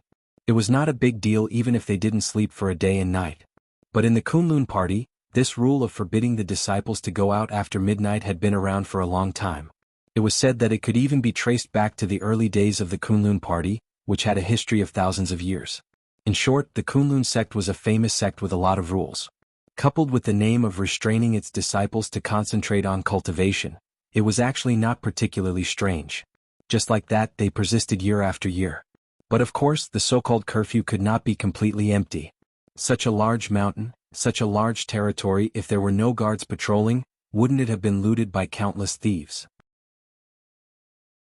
Therefore, in the darkness of the night, although the nearby mountain path was quiet, there would occasionally be a group of patrolling guards passing by. Lu Chen walked quietly on the mountain road. When there were guards, he would often hide in advance. The guards, who were usually at least in the Foundation realm, seemed to have never noticed a low-level handyman disciple like him wandering outside late at night. Rock Mountain was where the official disciples of the Baichao Tang lived. The handyman disciples lived some distance away. Lu Chen walked and soon passed a fork in the road. A stone staircase extended up from the side of the mountain road. Lu Chen paused and remembered that this was the pavilion where he and Exian met late at night a few days ago. Thinking about what he said that night and Exian's appearance at that time, then thinking about how things seemed to have turned upside down in just a few days, Lu Chen felt a little emotional, but he did not intend to stop and continued to walk forward. The footsteps gradually faded away and Lu Chen's figure also disappeared into the darkness. But after a while, in this quiet mountain forest, as the cold night wind blew, a blurry figure suddenly walked out from the gloomy pavilion halfway up the mountain. The figure was that of a slender woman. Because it was too dark, it was impossible to see her appearance clearly. One could only faintly see that she was standing on the edge of the pavilion, gazing in the direction that Lu Chen had left. The night wind blew, causing her clothes and hair to float. A flash of light flitted through the night. It was a scarlet feather shawl draped over her shoulder. She silently stood in the darkness. After a while, she turned around and walked toward the summit. The days in Kunlun Mountain once again calmed down. The He brothers went into seclusion and Mount Li went into seclusion. Afterwards, this matter was quickly forgotten. Everyone once again began to live the same leisurely days as before, cultivating, refining, and competing to become immortals. In the spiritual fields at the base of Rockpan Mountain, the various kinds of spiritual plants had also reached the point of maturity. Baichao Tang sent people down to take the harvest with great familiarity. Then, according to the rules, the surplus harvested spiritual plants were given to the odd job disciples. Afterwards, they exchanged them on the spot. Basically, everyone exchanged them for spirit stones. The number of spirit stones varied, but this was the first time that most of the odd job disciples had extra money on hand. Thus, before they began planting the next batch of spiritual fields, they had half a month of comfortable days to pass. Many people were already calculating what kind of miraculous medicine they should exchange for to assist in their cultivation, or perhaps they should inquire about whether the sect had better cultivation methods they could purchase. Lu Chen's harvest was also not bad. He had obtained 30 spirit stones, which was considered a lot among the odd job disciples. However, before the spirit stones had warmed up in his bosom, an uninvited guest came to find him. "Treat Brother Lu." When Exian found Lu Chen, she was smiling so happily that even her eyes seemed to be squinting. Although on the night when she was injured, Exian still seemed to be a little uneasy, but as her injuries improved, she still secretly looked at Lu Chen in a new light. She secretly regarded him as her most trustworthy friend, often sneaking over to talk to him. On this day, after receiving the spirit stones, Exian came to his door to ask for some money. Lu Chen unhappily rolled his eyes at this smiling young girl. "Your family is obviously rich, why do you always think of a pauper like me?" Exian smiled. "That's not the same. It's especially delicious to eat your treat." Lu Chen said, "You've learned bad things." Exian pulled him away and said, "That's because I learned bad things from you. Less nonsense, let's go, let's go. Besides, I haven't seen Atsu for a long time. You always said it wasn't good to go up the mountain, so you left it in Kunwu City. It's so pitiful." Lu Chen couldn't dissuade her, so he had no choice but to follow her. However, he hadn't gone down the mountain for quite some time, so he also wanted to find some free time to go to Old Ma's place to take a look. The two of them walked all the way to the southern mountain gate of the Kunlun party. Just as they were about to pass under the majestic memorial archway of the mountain gate and leave the mountain, they suddenly saw a sudden commotion coming from below. The Kunlun disciples walking in front of them suddenly made way for a path. Soon after, a group of people walked over. Lu Chen and Exian didn't know what was going on. They were a bit puzzled, but they still followed the crowd and stood to the side. Before long, that group of people walked past them. The leader was an old man with white hair and a youthful complexion. He looked like an immortal and his aura was truly extraordinary. He seemed to be an expert who had achieved the Tao. Walking next to this imposing old man was a little girl. She looked about 10 years old, had an ethereal temperament, and was extremely beautiful. Moreover, the most amazing thing about her was that despite her young age she seemed to have a kind of cold and holy aura. She was like a white lotus on a snowy peak, making people not dare to approach her.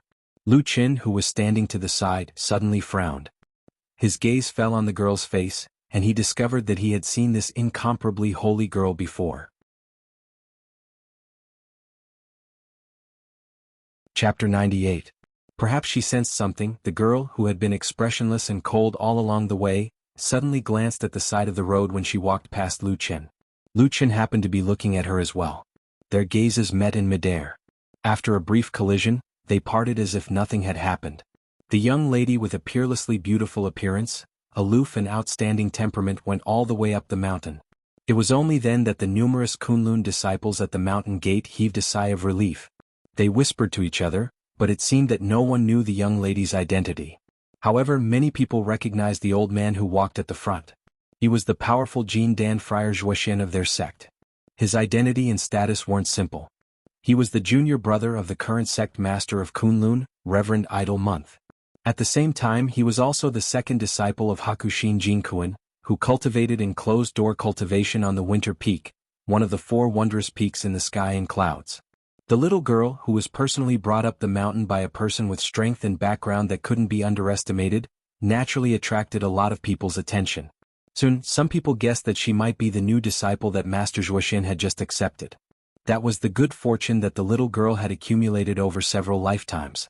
When Lu Qin walked out of the mountain gate, he looked back and saw that the group of people had already disappeared into the distance. His eyes flashed, but in the end he gently shook his head and smiled. There was a strange expression on his face. "Brother Lu, what are you smiling about?" Exen asked when she saw his expression. "Nothing." Lu Qin answered perfunctorily and said with a smile, "Let's go. We'll go to Kunwa City and see if that stupid dog has starved to death." Exen agreed with a smile. Soon after, she suddenly glared at Lu Qin and said with a somewhat suspicious attitude, "Brother Lu, could it be that you entrusted the wrong person to make Atsu starve? Even if I starve to death, I won't be able to reach it." In the deserted Black Hill Pavilion, the fatty old ma angrily complained to Lu Qin, "I say, Lu Qin, where did you find such a vicious dog? He's too hateful." "Atsu is not a vicious dog." Exion's voice came from the side. At this moment, she was squatting on the ground with a smile on her face. She threw a few words here and then turned away. The shiny black dog Atsu was jumping around her happily, wagging its tail and rubbing its head against Exion's body. From time to time, it happily stuck out its tongue to lick Exion's face and hands, making Exion giggle non-stop. "What's wrong? You look a little haggard," Lu Qin said to old Ma with a smile. "Nonsense, you have such a dog at home, how can it make people happy?" Old Ma said angrily. "What's wrong with Atsu? I remember that this dog is very stupid, but it seems to be quite honest." Old Ma snorted and said, "I've never seen such a greedy dog. It seems to think about eating all day long. Other dogs need to eat for 3 days, but it can finish in 1 day. And no matter if it's raw or cooked, no matter where I hide, this dog always seems to be able to dig 3 feet into the ground and find me. In the end, I became so angry that I stopped buying food, and it actually began to steal the spirit herbs on my counter." Lu Qin was also a little surprised when he heard this. He said, "How can this be? I didn't notice it before."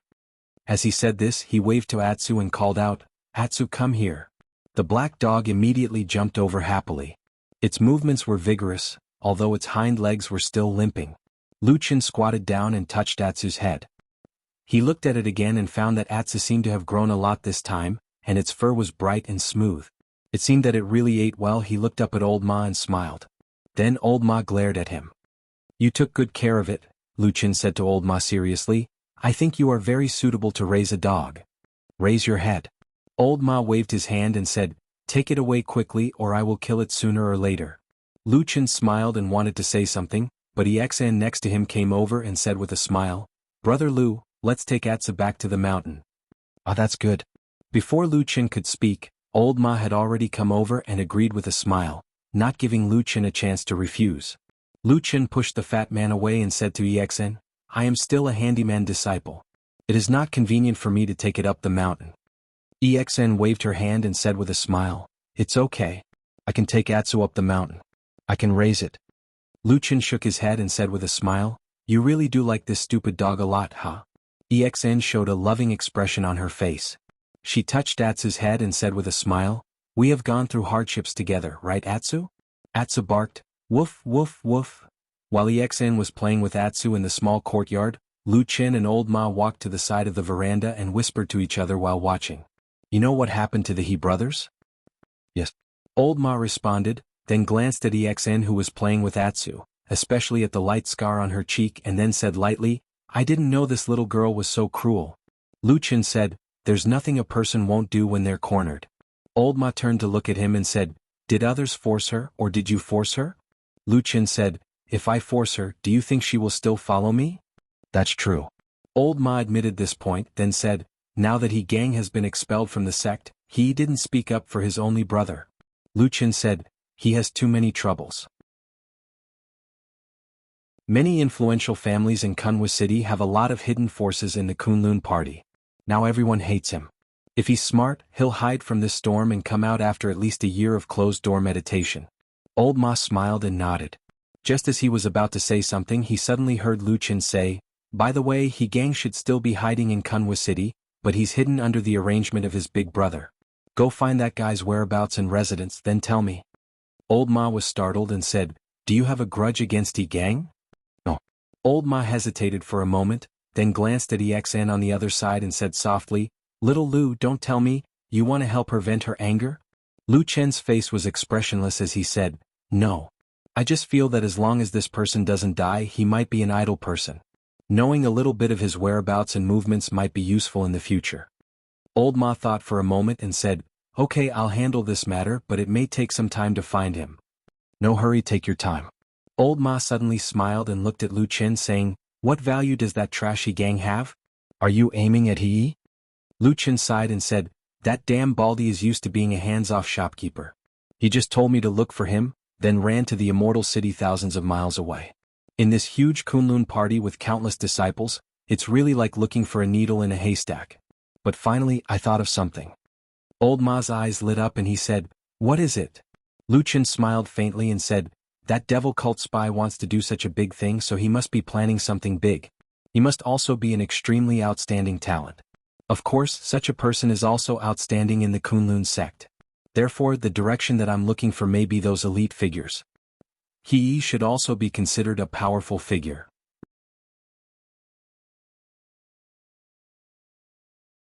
Chapter 99. When they returned to the mountain, in front of the mountain gate of the Kunlun party, as expected, the two people with the black dog were stopped. However, as a handyman disciple, Lu Chen couldn't say anything, while EXN just hugged Atsu tightly, and then silently looked at the few guarding disciples of the Kunlun party who stopped them. After a pleading look appeared on her face, the guarding disciples looked at each other and then quickly let them go. The Kunlun party generally does not allow these cats and dogs to go up the mountain. Usually, those who do so will be stopped by the guarding disciples at the mountain gate. While walking on the mountain road of Kunlun, EXN said to Lu Chen with a little pride, "But I specifically checked the sect rules. This matter is too small, so small that our ancestors did not include this matter in the sect rules at all. And Kunlun Mountain is so big. Although there are no monsters, there are all kinds of mountain cats and small beasts in the mountains at the edge. How can they really be banned?"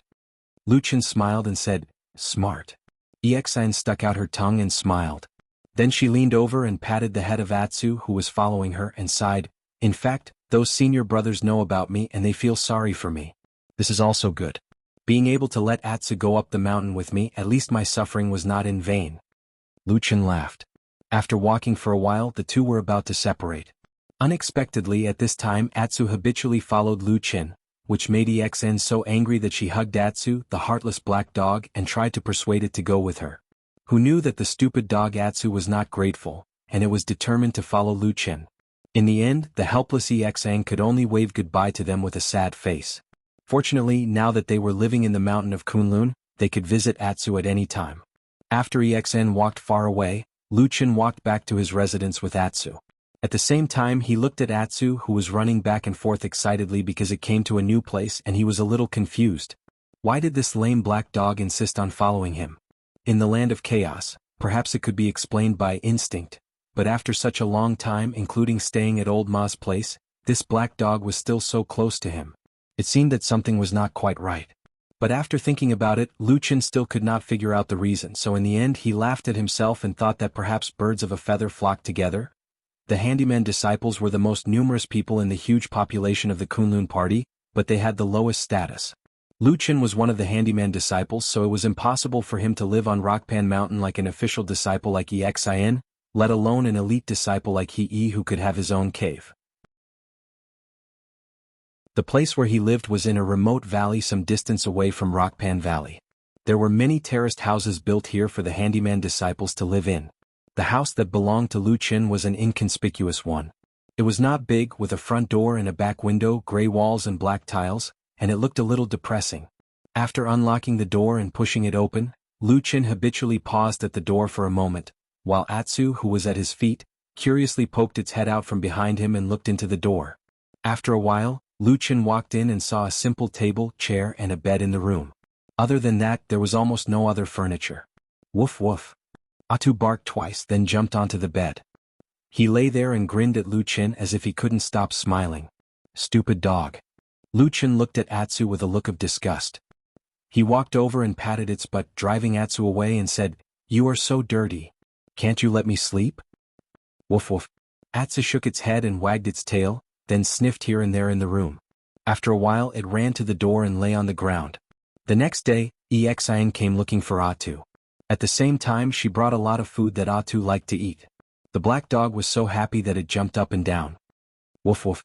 After feeding Atsu, Xin asked Lucien what did Atsu eat yesterday.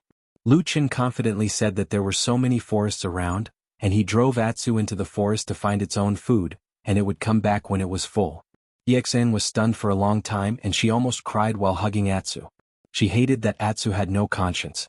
It only wagged its tail and was affectionate with Xin, but once Xin wanted to take it away, Atsu would resist. After trying a few times, Xin finally gave up helplessly.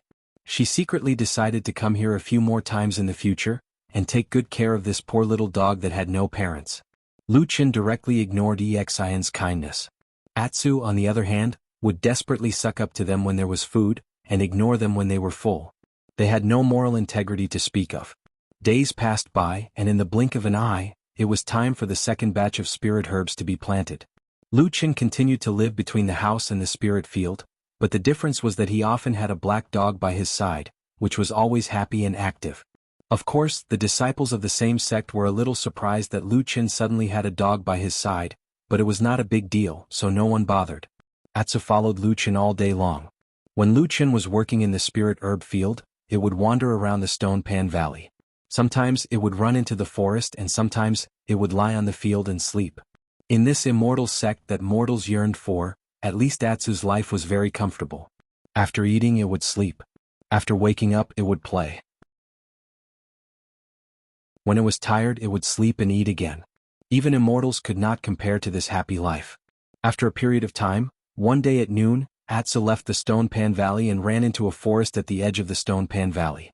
During this period of time, it had been running around everywhere, and it had almost explored the surrounding terrain of the Stone Pan Valley.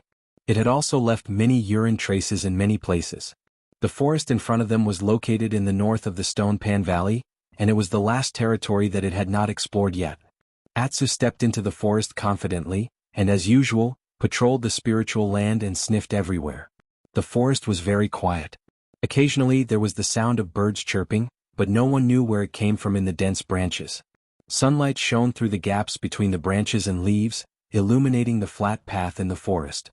Atsu sniffed the ground all the way. Sometimes it trotted, sometimes it walked slowly. Before it knew it, it had already walked a long distance. Suddenly, in a dark corner of the forest, a blurry shadow flashed past the dense foliage behind the trees. Atsu's ears suddenly pricked up and it stopped suddenly. Then it suddenly turned around and let out a low growl. Its eyes revealed a hint of fierceness. However, there was nothing behind it, only an empty forest. Atsu stared at the empty forest for a while and gradually relaxed. There seemed to be some doubts in its eyes, but it still turned around and continued forward. After a few steps, a sound suddenly came from its side, as if someone had suddenly stepped on the forest ground and broken a dead branch.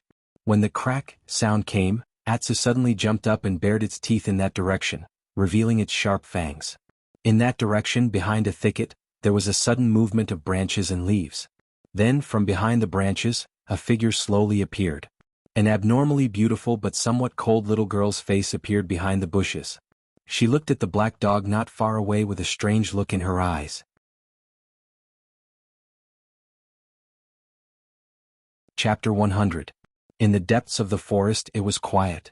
Separated by a clump of leaves, the black dog and the girl who suddenly appeared looked at each other. For some reason Atsu looked a little nervous. It widened its eyes and stared unblinkingly at the girl behind the trees. Especially when it suddenly raised its head and sniffed the air a few times with its nose. Atsu suddenly took a step back, and the hair on its neck slowly stood up. It let out a low growl and showed its sharp fangs to the little girl. A dog. The little girl behind the trees also looked at Atsu. She seemed a little surprised and a little curious. After a while, the branches and leaves suddenly shook, and then she walked out from behind the trees. She was like a fairy that had fallen into the mortal world, elegant and pure. With every step she took, the green branches and leaves seemed to sway gently for her. Her right hand was behind her back and her left hand was at her side. She gradually showed a trace of a smile as if she was naive, and walked towards Atsu. Roar. The growl in Atsu's throat suddenly became louder, as if it was full of wariness and hostility towards this beautiful girl. The girl seemed a little surprised. She stopped walking, but the way she looked at Atsu seemed to be a little more interested. After looking at Atsu with her clear and bright eyes, she pondered for a while, and then seemed to think of something and smiled slightly. Come here. The girl squatted down 6 or 7 feet away from Atsu. She still maintained the strange posture of her right hand behind her back, and then raised her left hand. Her skin was as white as snow, and it looked as delicate and beautiful as a spring onion. She waved at Atsu and deliberately lowered her voice as if she was whispering to it. There was a trace of inexplicable strangeness in her voice and she said, "Little dog, come here." Atsu stood there motionlessly, his eyes fixed on the strangely beautiful little girl, as if he didn't hear her greeting. The atmosphere in the forest was silent and a little stiff, but the girl didn't seem to care. She narrowed her eyes slightly, but her gaze seemed to be getting brighter and brighter. She looked at Atsu and smiled. Then she stretched out her white and tender fingers and said to Atsu, "Little dog, are you feeling very hungry? Do you feel like you can't eat your fill?" Atsu stared at her and made a muffled sound. He sounded angry and confused at the same time. The young girl smiled and squatted on the ground. Her voice seemed to gradually carry an indescribable allure. It was almost hard to imagine that this ghostly voice actually came from the mouth of a little girl who was only about 10 years old. "I can help you. Come here, I'll give you something to eat. A type of food that you truly desire but have never seen before?" She smiled, looking as holy and beautiful as a fairy, but her pair of eyes seemed to be flashing a terrible and crazy flame from hell. Atsu hesitated as if he couldn't make up his mind. But after a while, he seemed to be unable to resist the mysterious temptation. Finally, he took a step forward and slowly walked up to the little girl. It no longer bared its teeth and the hair on its neck also calmed down. Occasionally, its tail would shake, but most of the time Atsu still looked at the little girl with doubt and a little caution. A satisfied smile slowly appeared on the girl's face. She stretched out her hand and gently touched Atsu's forehead. Atsu made a subtle movement and then heard the girl's voice become deep and ethereal. She slowly took out her right hand from behind her back. "I know what you desire most in your heart is actually this thing," she whispered to Atsu. Light shone through the gaps between the dense branches and leaves. Suddenly, there was a sudden silence in the depths of the forest. The wind stopped and the trees were quiet. It was as if the whole world had stopped. A smear of dark red suddenly appeared, smearing this part of the world with a shocking trace of blood. Right in front of Atsu's eyes was her right hand that had just appeared. Fresh blood dripped down, flowing crazily and wantonly, rolling along that delicate skin. It was a bloody hand dripping with blood that would make anyone tremble in fear. The strong smell of blood instantly surged through the depths of the forest like a tide. "Brother Lu." A clear call came from the ridge of the field. Lu Chen looked up and saw Exan standing there and waving at him with a smile. Lu Chen threw away the tools in his hand, clapped his hands to shake off the soil and then walked over. He sat down on the edge of the field and said with a smile, "Why are you here?" Exan smiled and said, "I have nothing to do today so I came over to have a look." Lu Chen curled his lips and sighed. "There's such a big gap between people. I, an errand disciple, work myself half to death at the foot of the mountain all day and still don't earn much.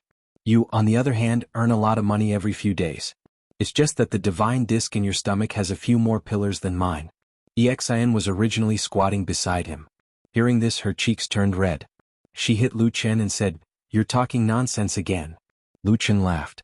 Exin looked around and asked, "Hey, where's Atsu? Doesn't it usually follow you here?"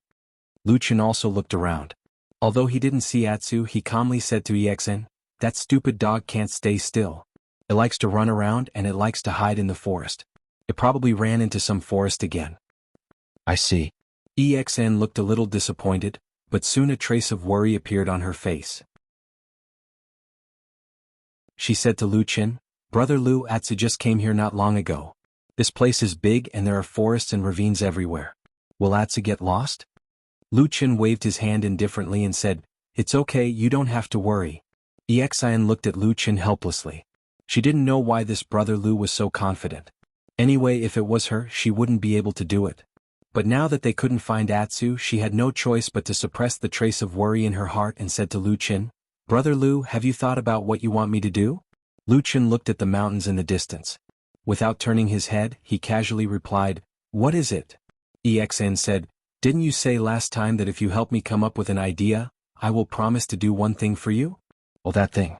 Lu Chen seemed to have come to a realization. He turned to look at Exin with a relaxed expression and said with a smile, "Why, are you in a hurry?"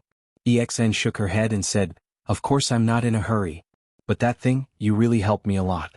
I want to repay Brother Lu." Lu Chen said, "I haven't thought about it yet. Let's talk about it when I think about it." "Okay then." Exin seemed to feel a little sore in her legs after squatting for a long time. She directly landed on the ridge of the field beside Lu Chen. Lu Chen looked at her and said, "Aren't you afraid of the soil?" Exin pursed her lips and said, "I'm not afraid. Back in the disorienting lands, I even rolled in the soil and water. Especially those insects, drugs, it's much dirtier than here." Lu Chen laughed. Exin glared at him and waited until he stopped laughing. She said to Lu Chen, "But I recently heard that Baichao Tang will be recruiting some people to do spiritual power cultivation. If they do well, they may not only get some opportunities, but they may also be able to leave this spiritual field at the foot of the mountain. I wonder if you're interested?" Lu Chen raised his eyebrows and looked at Exin with a trace of surprise. "You actually knew about this in advance?" Exin looked around. Seeing that there was no one nearby, she smiled slightly proudly and said to Lu Chen in a low voice, "Although our family has been average these years, there are always some brothers and uncles who have joined the Kunlun party. One of them is in Baichao Tang and has become a follower of immortal Chen Deng. So, are you interested?" Exin giggled as she looked at Lu Chen and said, "Those who do things like cultivating spiritual energy are either seniors, elders, or young and powerful geniuses in our sect. If they are fated, they will have great fortune in the future." Lu Chen looked at her for a moment and suddenly laughed. He nodded and said, "Yes, of course I'm interested. That promise?" He pointed at Exin and nodded. "Help me with this." "Eh." Exin nodded with a smile. Deep in the woods, the bloody hand flitted across Atu's eyes slowly. The scarlet and terrifying color of blood was like a sharp knife, causing its pupils to contract uncontrollably. The extraordinarily beautiful girl was gently stroking the fur of Atsu's back with her delicate, snow-white left hand. Her right hand was dripping with blood, filling the air with a strong pungent smell of blood. This strange scene was concentrated on her, making her look like a holy fairy, but also like a ferocious evil spirit. "Eat." Her deep and melodious voice reverberated through the forest. "You have the bloodline of the heavenly wolf. You were born to be different. How can ordinary food satisfy your appetite? Only blood that contains spiritual power, is what you desire the most. Come eat." She slowly put her hand to the mouth of Atsu, with a strange smile on her face. She seemed to be looking forward to it but also sympathizing with it. Perhaps there was also a little desire. "Come taste this blood. As long as you have tasted it, one day the blood in your body will awaken." Atsu's breathing slowly became louder. Its eyes seemed to be struggling in pain. It wanted to leave several times, but every time its eyes fell on the bloody hand again. After a while, Atsu's head slowly moved closer. It stuck out its tongue and gently licked the petite but demon-like bloody hand. The blood dispersed and melted into its mouth. The light in the woods quietly dimmed. Unknowingly, it was already dusk.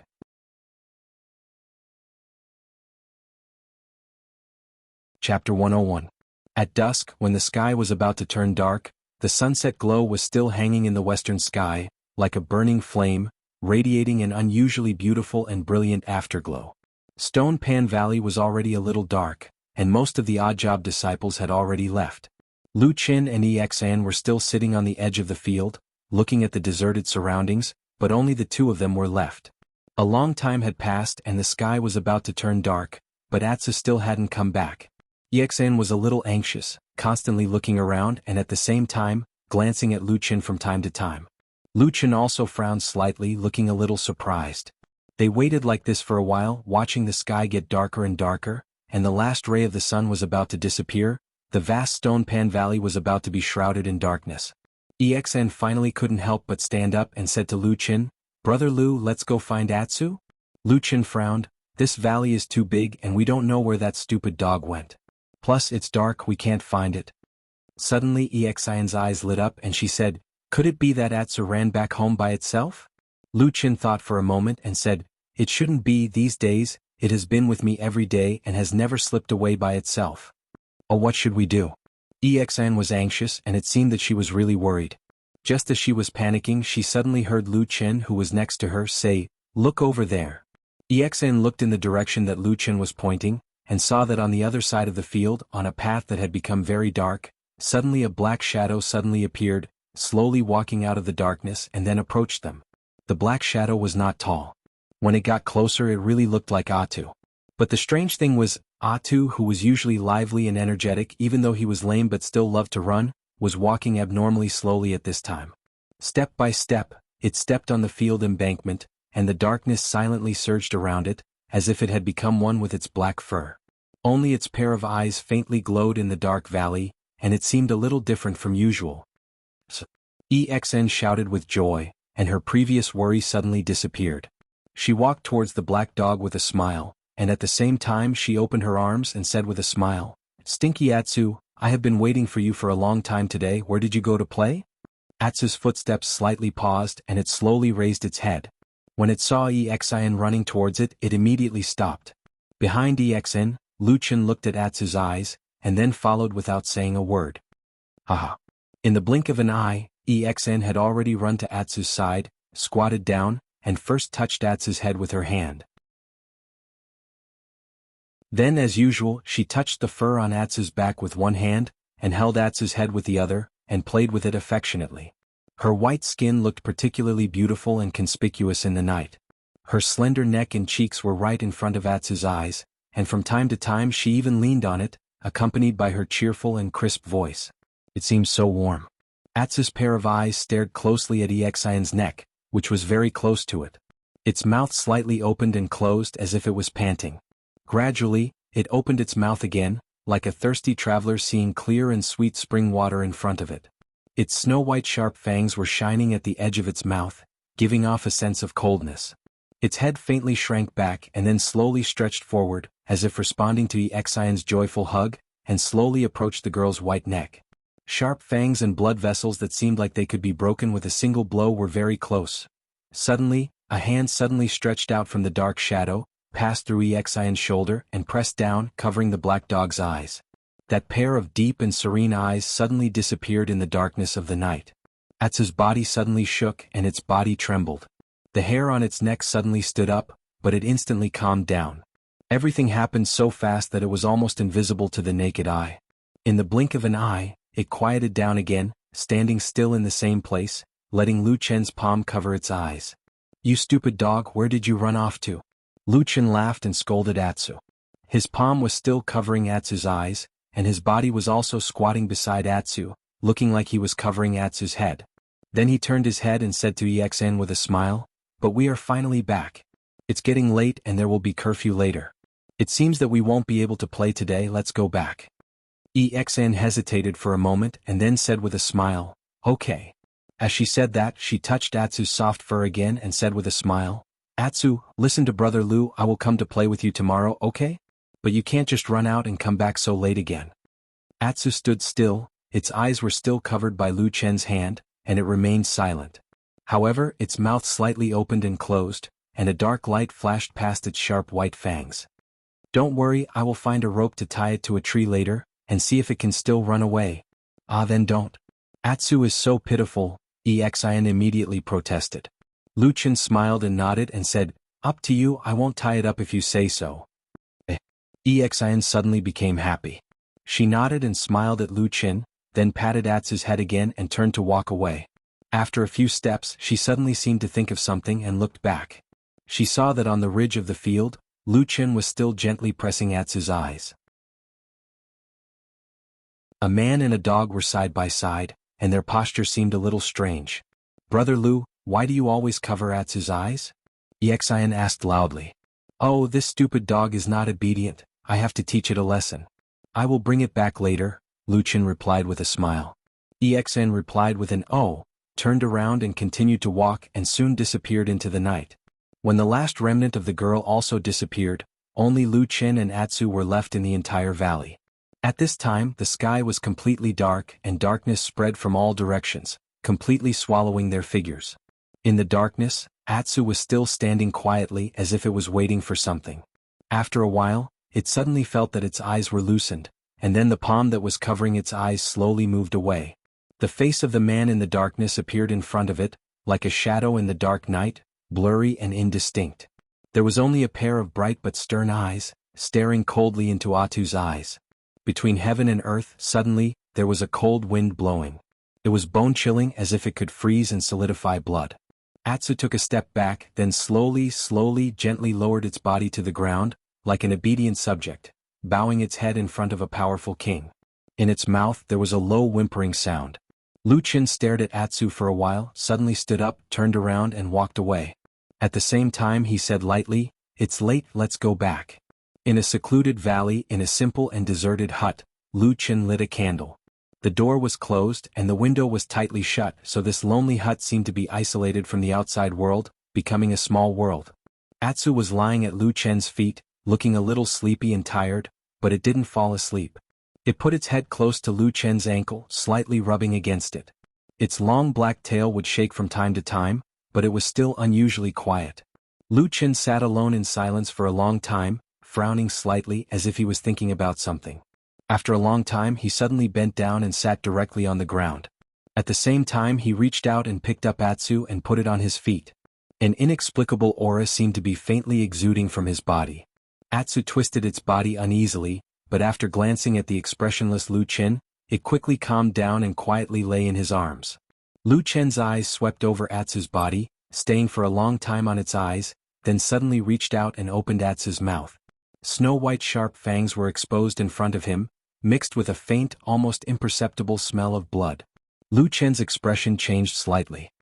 He loosened his fingers, then pressed his palm on the fur of Atsu's body, and slowly touched down. Under the fur, the black dog's muscles bulged a little, wrapped around its bones, giving it a strange sense of power. When his hand slid across Atsu's chest, Luchin suddenly stopped.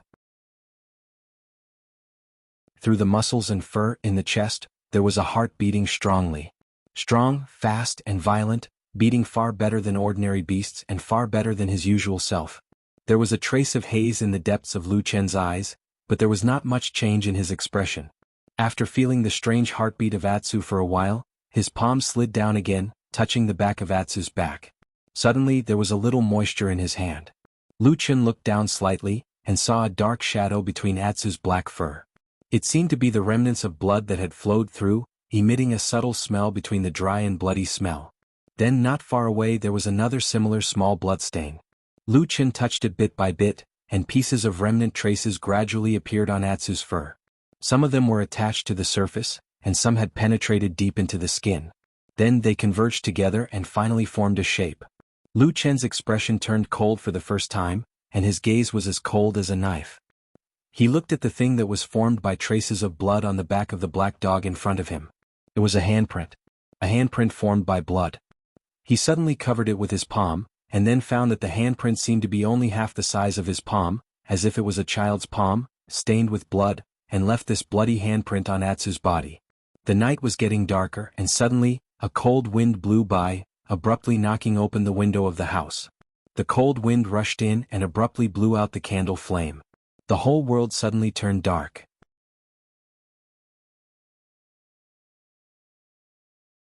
Chapter 102. In the dark, Luchin sat still, but Atsu suddenly stood up from the ground, stared at the window and let out an angry roar. The cold wind blew past and it was cold inside and outside the house.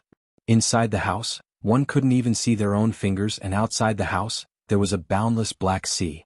Lucian lowered his head and saw a pair of green eyes right beside him in the darkness. They flickered with a strange luster, as if they were transparent and precious gems. At the same time, they also seemed to emit a cold and gloomy light.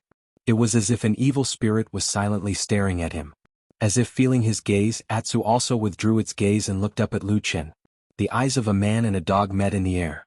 After a while, Lucian reached out and gently touched Atsu's head and whispered, "It's okay." Atsu quieted down. Lucian stood up and walked to the window, looked outside, and then closed the window again without any expression. With a pa sound, the outside world was once again separated from here. The next day, the sun rose as usual, and the people in the mountains of Kunlun went about their own business as usual. Everyone lived according to their own path. As the lowest-rung disciples of the Kunlun party, they had their own lives, and that was to work hard every day to pursue the hope of becoming immortals in the future. Even if the hope was very slim, everyone in the world worked hard for that hope. The legendary stories of the lowest-rung disciples turning the tide and finally becoming saints and immortals were still passed down in the world today. After thousands of years, they still hadn't disappeared. Instead, they became more and more magnificent, inspiring generation after generation of rung disciples to dedicate their lives to this. When the sun shone on Shurpan Valley, Lucian also arrived with Atsu. There was no lack of people who came earlier than him, so at this moment, there were already figures working in the large spiritual fields. As for Exan, who vowed to come and play with them again yesterday, she was still nowhere to be seen. Maybe she was still sleeping in her warm bed. Compared with last night's abnormality, Atsu seemed to have completely recovered after a night's sleep.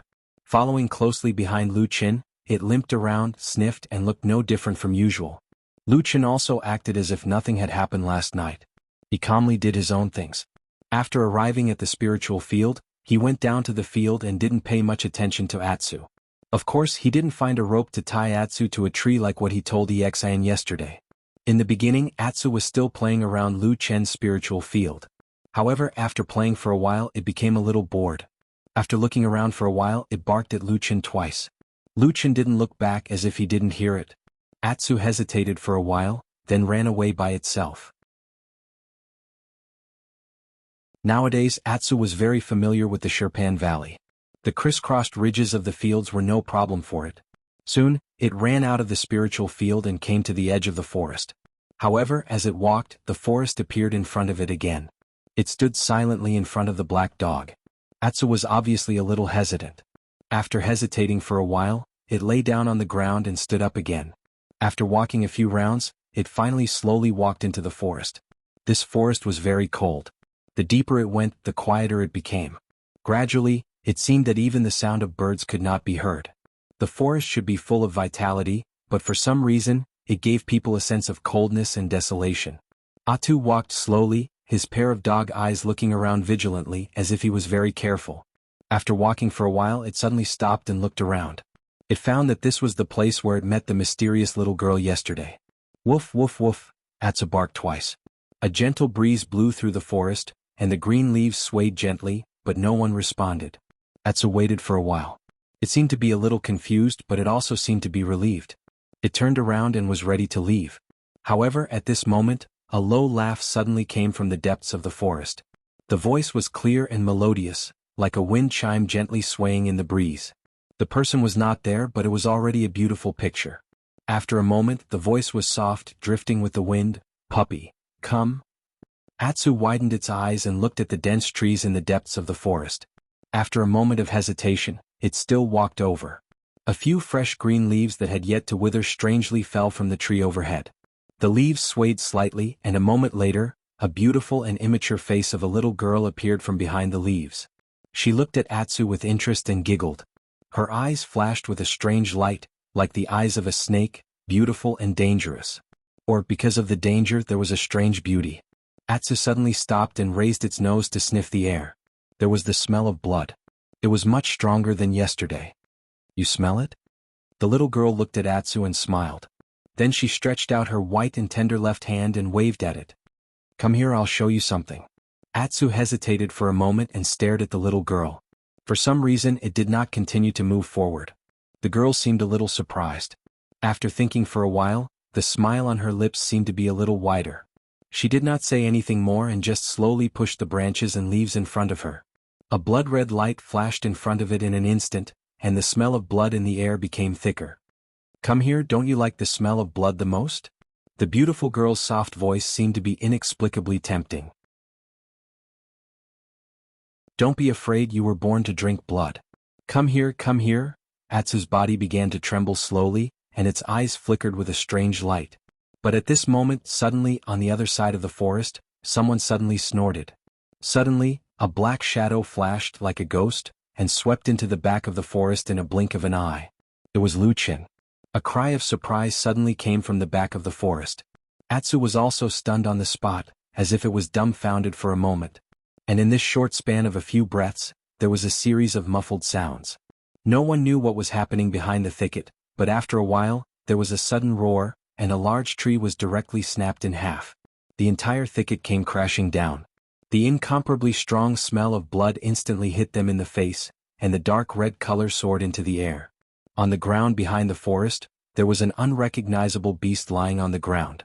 At this moment it was already dead. What was unbearable to look at was that the corpse was covered with cuts and bruises. No one knew how many wounds it had been cut, and blood flowed everywhere. Two figures turned over from behind the forest and entangled with each other. They suddenly started fighting fiercely. It was Lu Qin and the little girl who seemed to be just over 10 years old. What made one speechless was that in this small space, both of their moves were exceptionally vicious. Strangling the throat, gouging the eyes, hammering the chest and hitting the groin. Every move and every style were aimed at the vital parts of the body. But one by one they were neutralized by the opponent, and then they would be greeted with even tougher and more terrifying killing moves. This kind of fighting style completely lacked the elegance and nobility of a normal cultivator displaying their supernatural powers. There was not even the slightest bit of the legendary celestial bearing.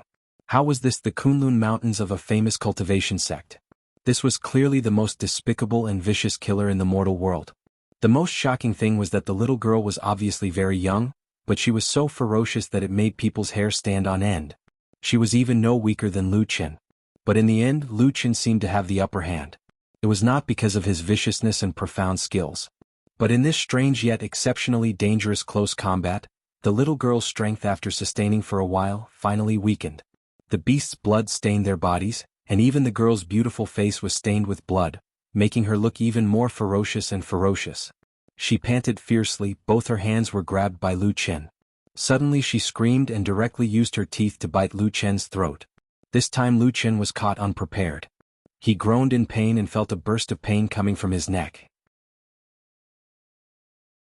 With a roar, he suddenly lifted his leg and heavily kicked that girl's abdomen.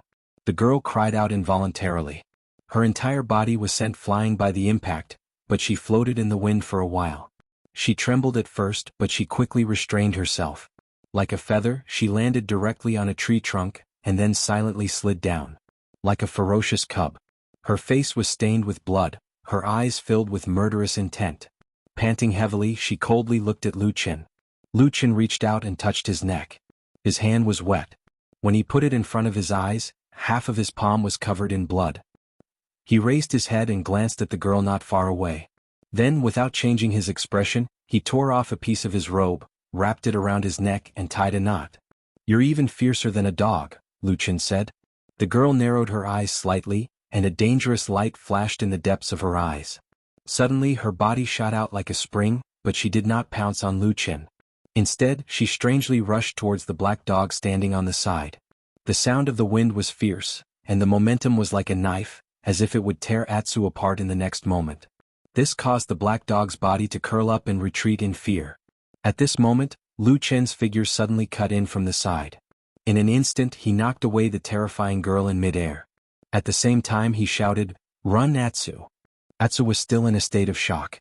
It subconsciously tucked its tail between its legs, turned around and fled. In the blink of an eye, it had run far away and disappeared into the forest. However, perhaps because it was too panicked, the stupid dog ran in the wrong direction. Instead of running out of the forest, it rushed deeper into the forest. The figures in the air separated and landed on the ground. Both of them groaned in pain at the same time. Blood flowed from Lu Chen's neck again. The piece of cloth that had just been tied around his neck had disappeared, revealing the terrible wound. At the same time there were 3 shocking claw marks. He had been attacked by the girl just now. After the girl landed on the ground, she staggered 3 steps back. Her beautiful eyebrows were tightly knitted together, and she sucked in a breath of cold air. She clutched her lower abdomen tightly with her hands. Between the gaps of her white, jade-like fingers, dark red blood slowly seeped out.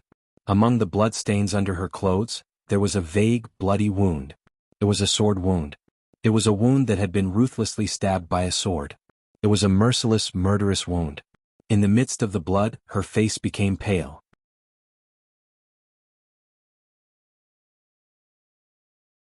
Chapter 103. She raised her head to look at Lu Qin, and finally her eyes fell on Lu Chen's hand. There seemed to be an afterimage of a black dagger passing by, and then quickly disappearing as if it had always been empty.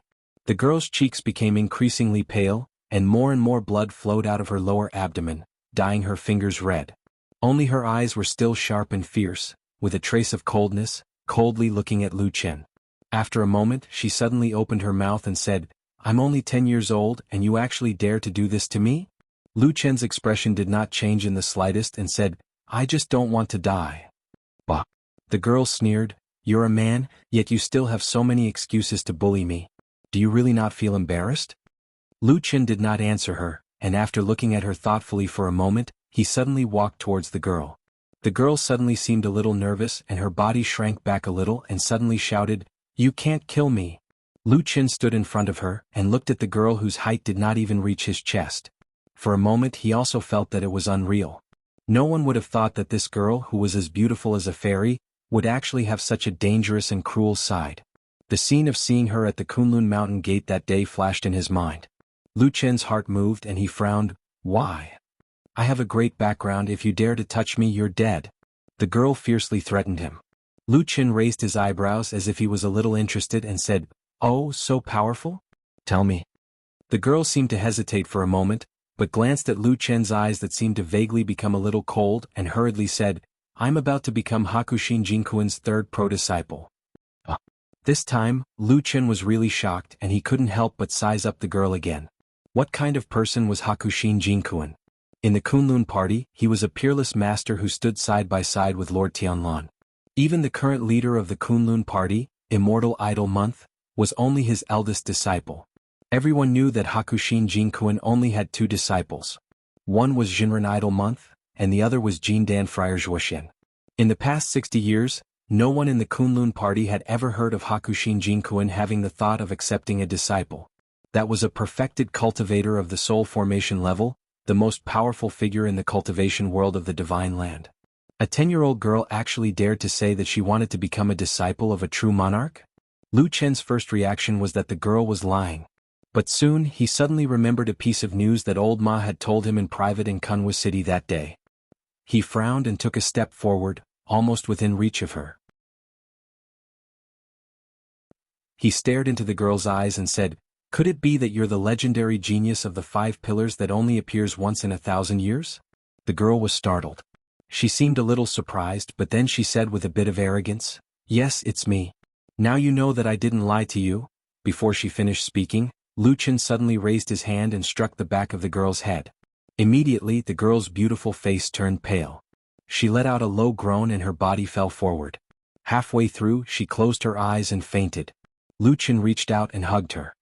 His brows were tightly knitted as he mumbled, "What the hell, why am I so unlucky?" The black dog ran madly through the forest in a panic. Before he knew it, he had run far away. When he came back to his senses, he found that he was already on top of another mountain. This place was probably no longer within the boundaries of Stone Pan Valley. This mountain was also a bit different from the others. There were basically no tall trees on the mountain. Instead, most of the places were covered with verdant grass. In particular, the gentle slope at the foot of the mountain was covered with a large meadow. The mountain breeze blew and the grass rose and fell like waves. It was like a soft green carpet of grass. Anyone who saw it couldn't help but want to roll around on it. Atsu stood blankly at the foot of the mountain for a while. Then it suddenly looked back and let out 2 soft barks. It seemed to be a bit hesitant, but in the end it still turned around and walked back the way it came. Although the direction it went in seemed to be very dangerous, for it, there seemed to be something more important. It quietly overcame the fear in its heart and made it go back. But at this time Atsu suddenly heard a mooing sound coming from the distance. To be exact, it came from the depths of the large meadow. Sounded a bit familiar. Atsu was stunned for a moment. It turned around and saw a huge figure lazily turning over in the thick grass. It raised a huge bull's head and glanced at Atsu. It was a huge oxen with two strange horns. It's a small world, and we meet again after parting in the desolate valley. Atsu's eyeballs rolled around. Then it barked at the oxen in the distance and ran over. Atsu ran to the meadow. When it got closer, it could feel the huge size of this oxen. It looked like a small mountain. At that moment, the green ox seemed to be basking in the sun. He had nothing to do and watched curiously as the black puppy ran all the way to him and started barking at him. Woof, woof, woof, woof, woof, woof, woof, woof. Atsu's tail kept wagging. It seemed to be very respectful and deliberately trying to please this green bull. Then it seemed to be pleading. However, oxen had no reaction to this. After looking at Atsu for a moment, it lost interest and let out a mooing sound. Then it closed its eyes again and seemed to be going back to sleep. Atsu became a little anxious, but it didn't dare to be disrespectful to this huge mythological beast. It anxiously paced around on the spot. Right at this moment, a figure suddenly appeared from behind oxen. It was the figure of a woman. She was tall and slender and she was extremely beautiful. There was a beautiful scarlet feather shawl draped over her shoulders, and it was as if a beautiful fiery cloud had landed on her delicate shoulders. This woman was standing very close to Oxen, and one of her hands was even pressed against Oxen's body. However, Oxen didn't seem to be repulsed by this. It seemed to be treating this woman with special respect. After the woman walked out, there was no expression on her face. Little Ching doesn't like to meddle in other people's business. Don't bother it. Atsu stood rooted to the spot for a long time. It looked at the lazy oxen, then looked at the strange woman as if it couldn't figure out the relationship between the two. However, it quickly remembered something more important. There was no help here, but there was someone more important to it in the forest at the foot of the mountain. Atsu let out a roar and it seemed to be a little angry. It barked at the man and the cow before turning around and rushing down the mountain. Oxen didn't move in the slightest. Its eyes were closed and it seemed that it was about to fall asleep. In contrast, the young woman standing beside Oxen suddenly furrowed her brows. She looked at the little black dog that was running for its life and said, "There seems to be something wrong with this dog." Mo. Oxen's huge head turned around, and it rubbed the grass on the ground a few times. It yawned and it still seemed to be disinterested. The young woman kept looking at the back of Atsu in the distance. After thinking for a moment, she said in a low voice, "There's a smell of blood." The grayish-white wall appeared in front of her and it trembled. When she had just woken up, this was the feeling in front of her. After a while, the young woman regained consciousness. She turned her head with some difficulty, and then she saw the face of Lu Qin sitting by the bed. "You're awake." Lu Qin smiled at her and nodded with a very gentle expression. The young woman was startled and she let out a low groan as if she was startled. She suddenly sat up and wanted to hit him with a backhand. However, her body had only flipped for a moment, and she suddenly fell back down, falling onto the bed. Fortunately, her body was covered with soft bedding and it didn't hurt much. The young woman gasped for breath, and then found that her hands and feet were tied and she couldn't move. However, the bleeding wound on her lower abdomen had been bandaged, and there was a faint pain, and there was a burst of cool feeling on the wound. It seemed that some kind of medicine had been applied and it felt pretty good. The young woman looked up at Lu Qin, and after staring at him for a moment she said, "What do you mean?" Lu Qin sighed and looked a little helpless and said, "I've been thinking about how to deal with you." The young woman sneered and said, "What do you want?" Lu Qin stretched out two fingers and said, "There are two ways. First, I'll treat your injury, and when your injury is healed, we'll pretend that this never happened. Second, I'll just kill you." When the young woman heard the first way, her face was full of contempt, and her face was full of disdain, but when she heard the second way she was shocked and said angrily, "How dare you? You dare to kill me?" Lu Qin said seriously, "I have no other way." The young woman became even angrier and said angrily, "What do you mean by no other way? Why do you have to kill me? I didn't provoke you. Don't tell me it's because I wanted to steal a few seed of asparagus from you in that broken shop a few days ago? I say you look quite good, but how can you be so vicious?" Lu Qin said, "What you scolded me with just now, except for one thing, is wrong. I'm not that kind of person." The young woman stared at him and after a moment she sneered, "You just said that you want to kill me. But tell me, what did I say just now? Lu Chen coughed and said, that shop is indeed a broken shop. There's no other way. The shop owner is stupid. As for the rest, I won't admit it. The young woman snorted, looking like she obviously didn't believe him, but after these words the atmosphere between the two eased up a bit. After a while, the young woman thought for a moment and said, I've already told you my identity. If you're not afraid of angering true monarch, then go ahead and harm me. Lu Chen said, I don't want to harm you. The young woman raised her hand, looked at the rope and sneered, then why are you tying me up? Lu Chen was silent for a moment and stared at her eyes and said, I don't want to provoke Hakushin Jinkuan, so I can let you go. But you have to tell me, at such a young age, where did you learn these killing skills?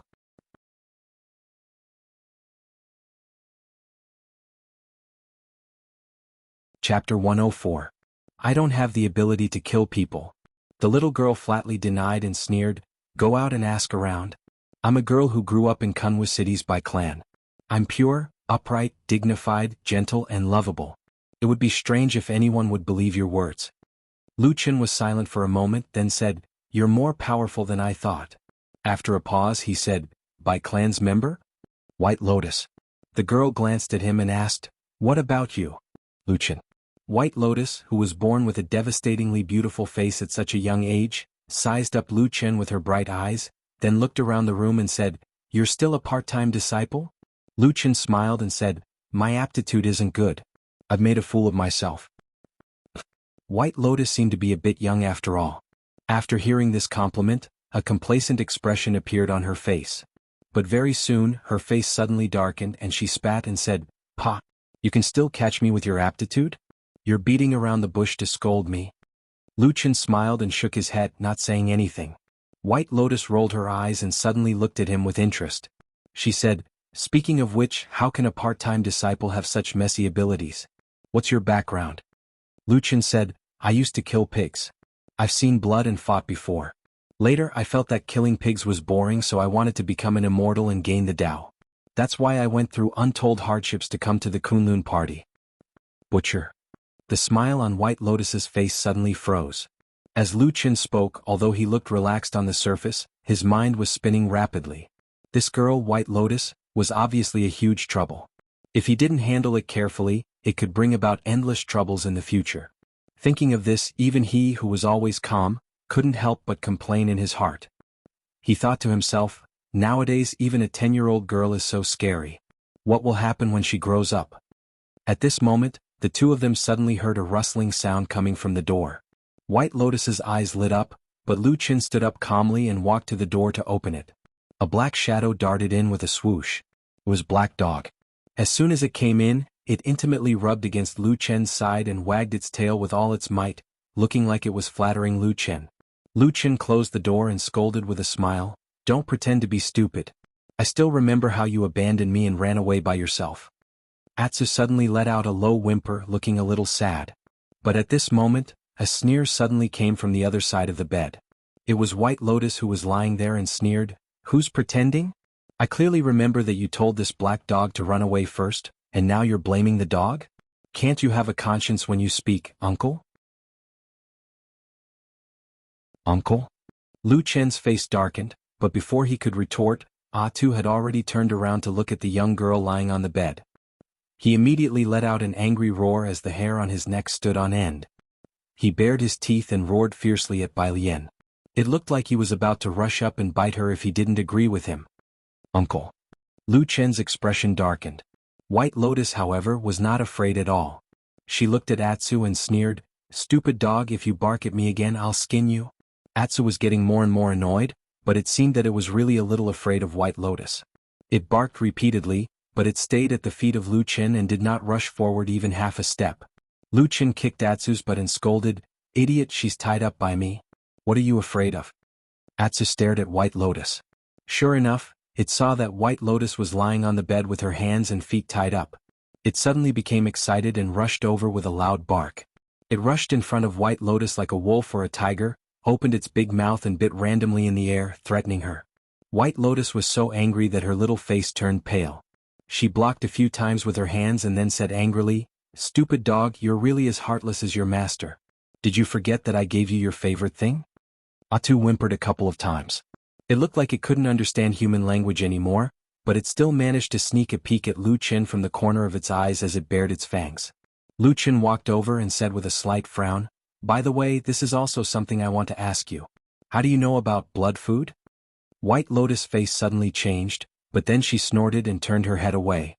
She had a look of, "I don't understand what you're talking about and I'm too lazy to say more." Lu Chen's face darkened and said indifferently, "Blood food is a secret method passed down from generation to generation in the southern barbarians. Only the great shamans and priests can practice this method, and it has never been passed down in the Central Plains. Do you know that once I report this matter, you may be directly burned to death in front of this Kunlun mountain, not to mention becoming a disciple of a true monarch?" White Lotus' face changed several times in a row. She turned her head to look at Lu Qin and her eyes became cold. She said, "You're just a butcher, how do you know so much? How many secrets do you have in secret? I don't think I need to tell you. A janitor disciple with ruthless means, astonishing strength, and knowing so many secrets. If I were to say, you might even be a spy of the evil sect. If we really shed all pretense of cordiality, do you believe that you won't be able to live?" Lu Qin lowered his head slightly. After a moment, he shook his head and said slowly, "I'm not a spy of the evil sect." "Who would believe that?" White Lotus sneered and said. She stared at Lu Qin, her eyes as cold as a snake. There was a short silence in the room. For a moment no one spoke. But both sides were still staring at each other, no one was willing to step back. The atmosphere became somewhat tense. Atsu was still fiercely baring its fangs at the side. But after baring its fangs for a long time and almost dripped its saliva onto the bed, Atsu suddenly realized that the other two people didn't seem to have the intention to look at it. The two of them stared at each other, threatening each other with their fiercest eyes. From Atsu's point of view, it seemed that these two humans were angrily competing whose eyes could stare wider and whose eyes could last longer without blinking. Atsu suddenly felt a little embarrassed. It awkwardly closed its mouth and swallowed its saliva. Then, looking at the two people who were staring at each other, it decided to help its master. Woof woof woof woof woof woof. The black dog suddenly roared. Then it jumped up and opened its big mouth to bite down on White Lotus's face. Lu Qin and White Lotus, who were confronting each other and trying to overwhelm each other's imposing manner, were startled at the same time. White Lotus cried out in alarm and subconsciously leaned to the side.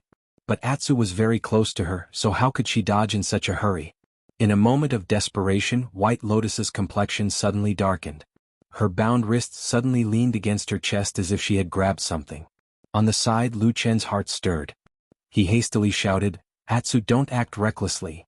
For a proud daughter of heaven like White Lotus, no matter how she behaved in private, she was, after all, the daughter of an influential family in Kunwa City.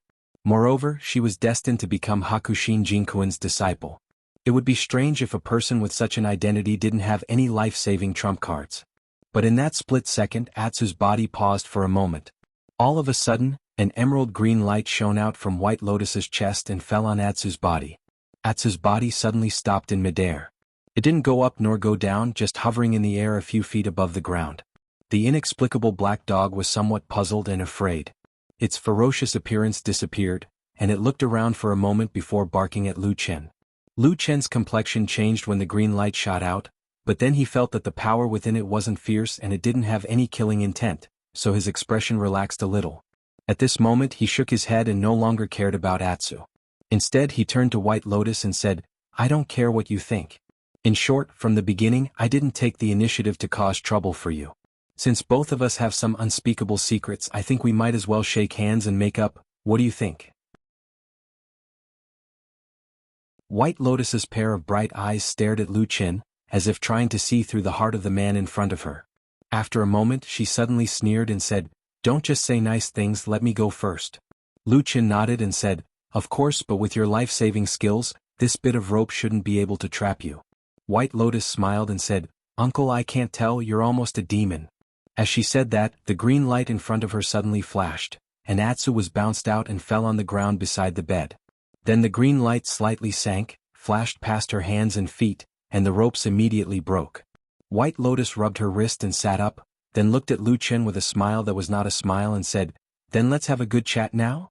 Lu Chen looked at the green light that was still flashing incessantly in front of her chest, nodded and said, "Sure, but you put this thing away first."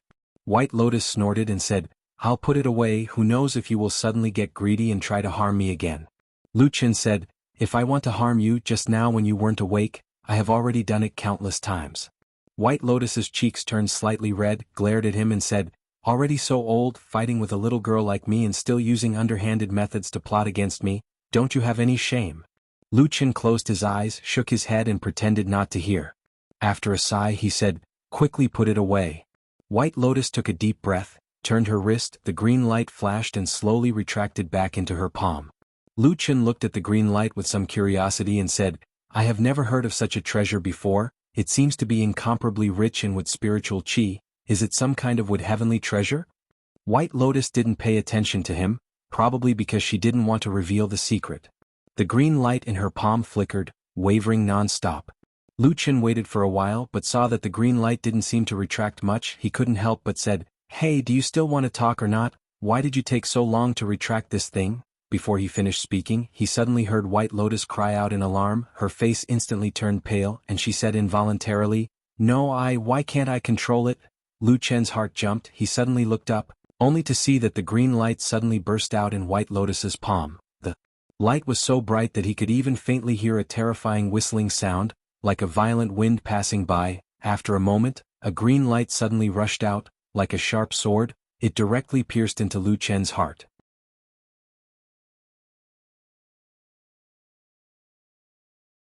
Chapter 105.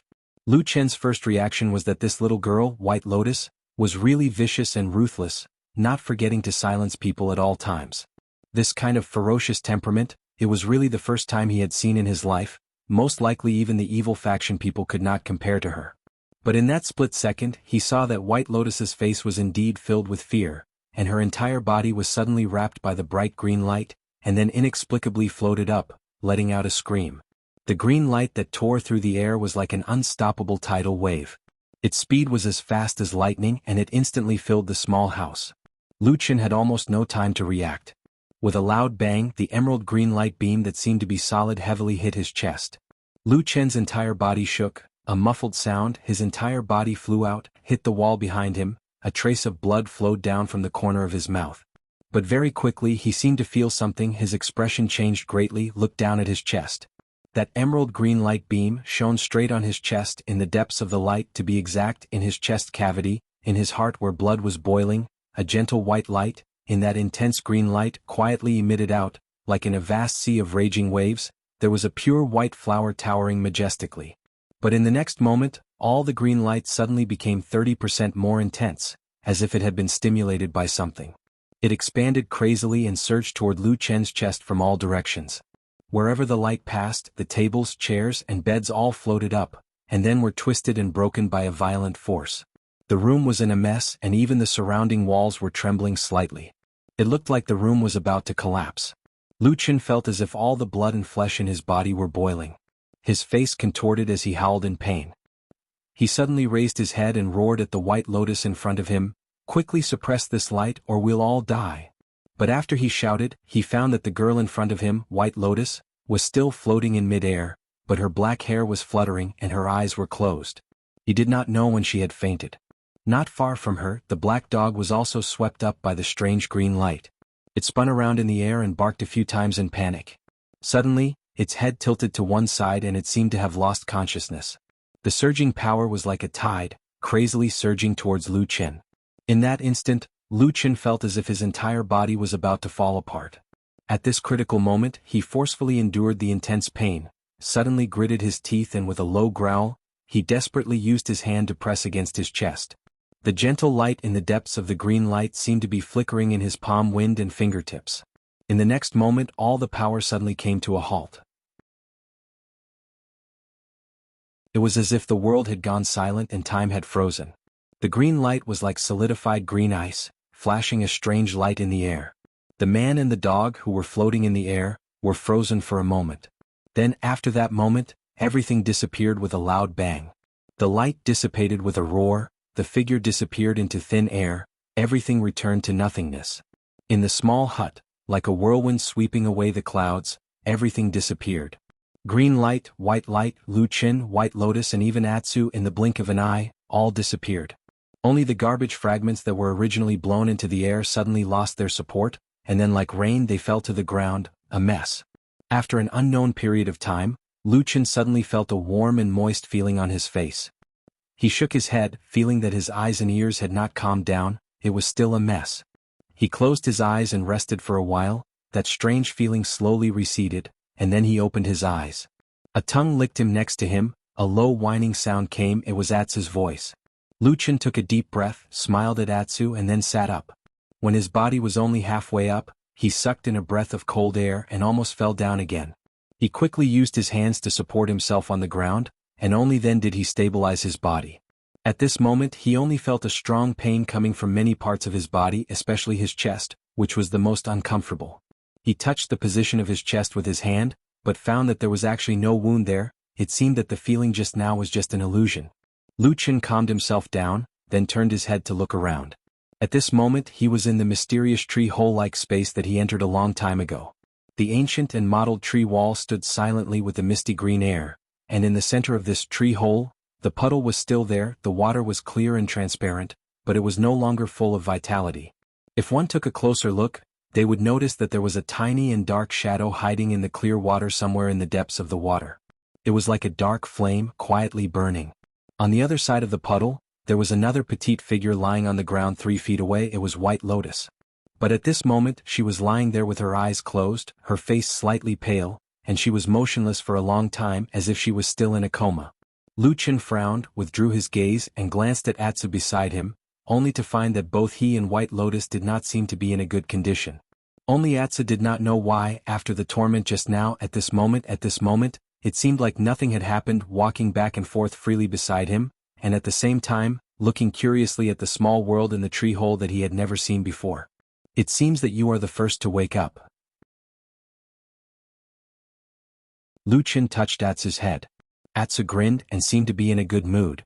Lucien smiled, then slowly stood up and carefully examined his body. Except for some pain all over his body, there did not seem to be any particularly serious injuries, only then did he feel relieved. But at the same time, looking at the surrounding tree hole, he also frowned. This tree hole, especially the mysterious puddle in the tree hole, was the key to him being able to survive the incomparably vicious black flame curse. It was the strange surging vitality in the water that suppressed the terrible black flame again and again, including 10 years later when he made his last attempt against the black flame curse, once again maintaining his vitality. In the past 10 years only he had entered this place and only he knew about it, even old Ma knew nothing about it. This was because this mysterious tree hole was actually the mysterious and unfathomable seed he had obtained from the blazing heavenly light during the Battle of the Desolate Valley back then. This seed was undoubtedly extremely important. Not to mention anything else, just by looking at the god-vanquishing curse formation that the devil cult cast back then, it used this strange seed as the core weight, and thus caused a phenomenon of heaven and earth, attracting and controlling unimaginable power of heaven and earth. One could tell how powerful it was. At the end of the Battle of the Desolate Valley, Hei Lang had obtained it. Then, under some strange circumstances, the seed had actually silently hidden itself in his body. To be precise, it had somehow penetrated deep into his heart. It was also from then on that the seed seemed to have merged with Lucien, and Lucien soon discovered that there was another strange space in this seemingly small seed, and he could actually enter and exit this mysterious tree hole in that feeling of flesh and blood connection. At the same time, he found the life-saving spiritual water of life in the tree hole. Over the past 10 years, it was all thanks to this seed and the mysterious tree hole that Lucien was able to barely survive, even though he had still endured unimaginable pain along the way. However, when he fought against the Black Flame Curse in Qingshitang village, he was lucky to survive, but he had already used up all the spiritual water of life. From then on, he rarely entered this mysterious tree hole. This was because in the past 10 years he had of course explored this tree hole countless times. Every inch of the ground, every inch of the tree bark, including the hazy green gas, he had carefully explored it all. However, the disappointing thing was that apart from the amazing spiritual water of life in the puddle, he had not found anything else in this tree hole.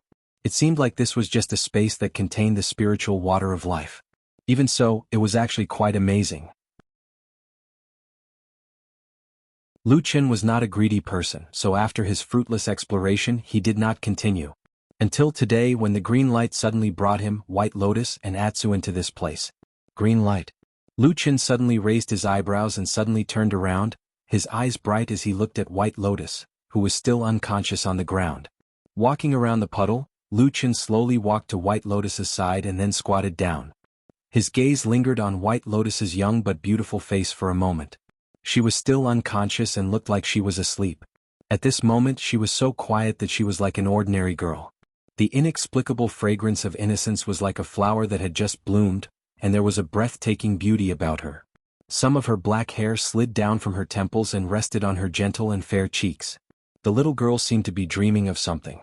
There was no longer any pain, anger, or viciousness on her face. The corners of her mouth were slightly pursed as if she was smiling. That smile was so sweet. Could it be that she was dreaming of the person she loved the most?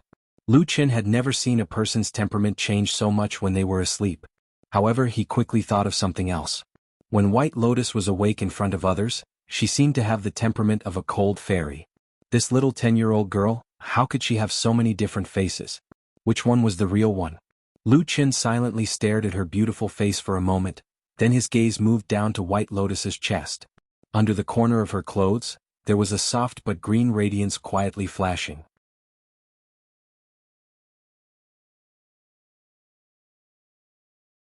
Chapter 106.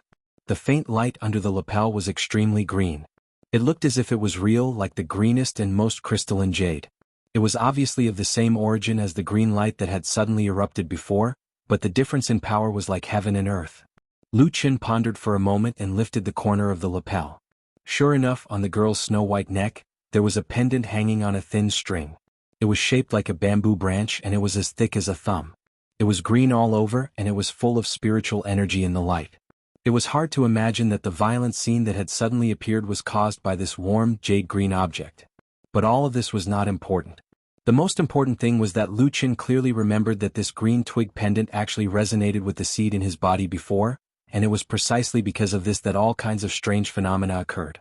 In the end, it directly rushed into this mysterious tree hole with 2 people and a dog. This green twig must have a great relationship with this seed. Lu Qin stared at this beautiful jade-like twig, and his eyes became brighter and brighter. Atsu wandered around Lu Qin, curiously looking at the unconscious White Lotus lying on the ground. From time to time, it turned its head to look at Lu Qin. However, after seeing that Lu Qin did not move, Atsu felt a little bored. It turned its head to look around and looked at the surrounding tree walls with interest. It observed the places where the roots of the gullies were, wondering if it should run over there and pee later to show that this place also belonged to it, Atsu. At this moment Atsu suddenly heard Lu Qin's voice. It sounded a little low and somewhat inexplicable, as if there was a trace of a sigh. He said, "A twig, 2 leaves and a seed. I didn't expect it to be true." Atsu poked his head over and glanced at Lu Qin. Lu Qin smiled and stroked its head, but his eyes were still staring at that emerald green branch. He said, "I originally thought that the people in the evil faction were all crazy, and I also thought that what they said was all crazy talk. That legendary divine tree that can connect the 3 worlds was even more so their crazy ravings." He smiled, perhaps with a hint of mockery, lightly said, "1 branch, 2 leaves, 1 seed, this is the only thing left in our world when the tree of God was destroyed in the ancient times in the midst of the evil cult. The story also clearly states that as long as these 4 divine items are gathered, the divine tree will be reborn and the 3 realms will be unified.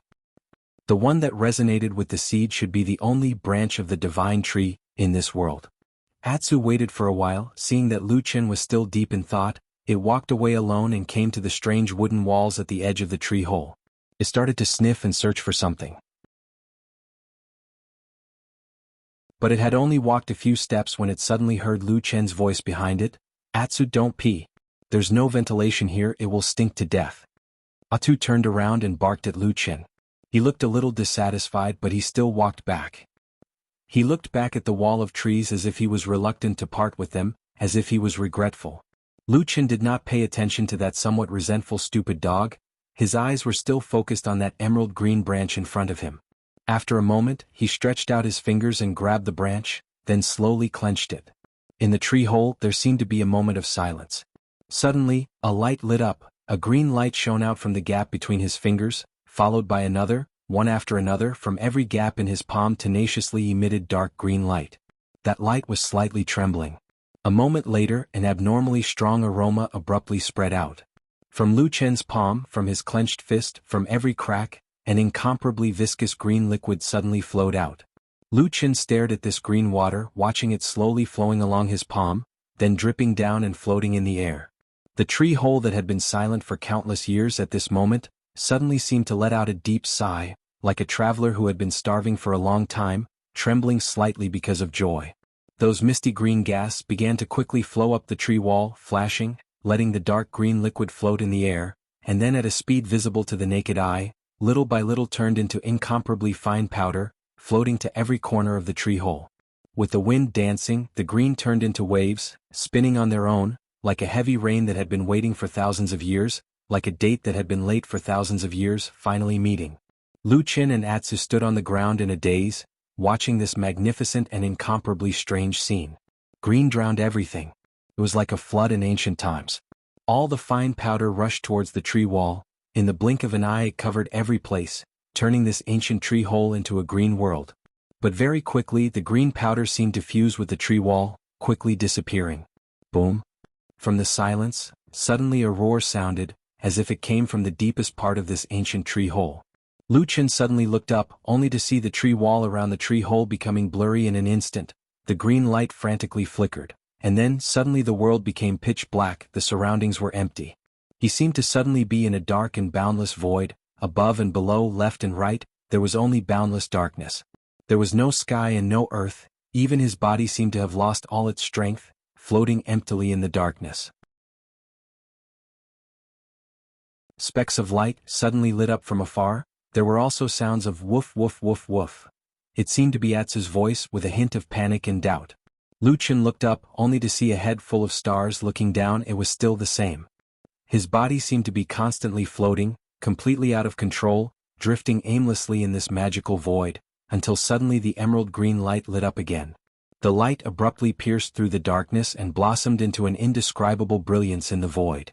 Then, from the depths of the emerald light cluster, countless rays of light that looked like strange roots suddenly extended out, shattering the seemingly solid darkness. Like tree roots, they extended into this dark world. Then the light shone brightly, like a violent sun suddenly appeared in front of him, radiating thousands of rays of light. At that moment, it was as if all the stars in the sky had lost their luster.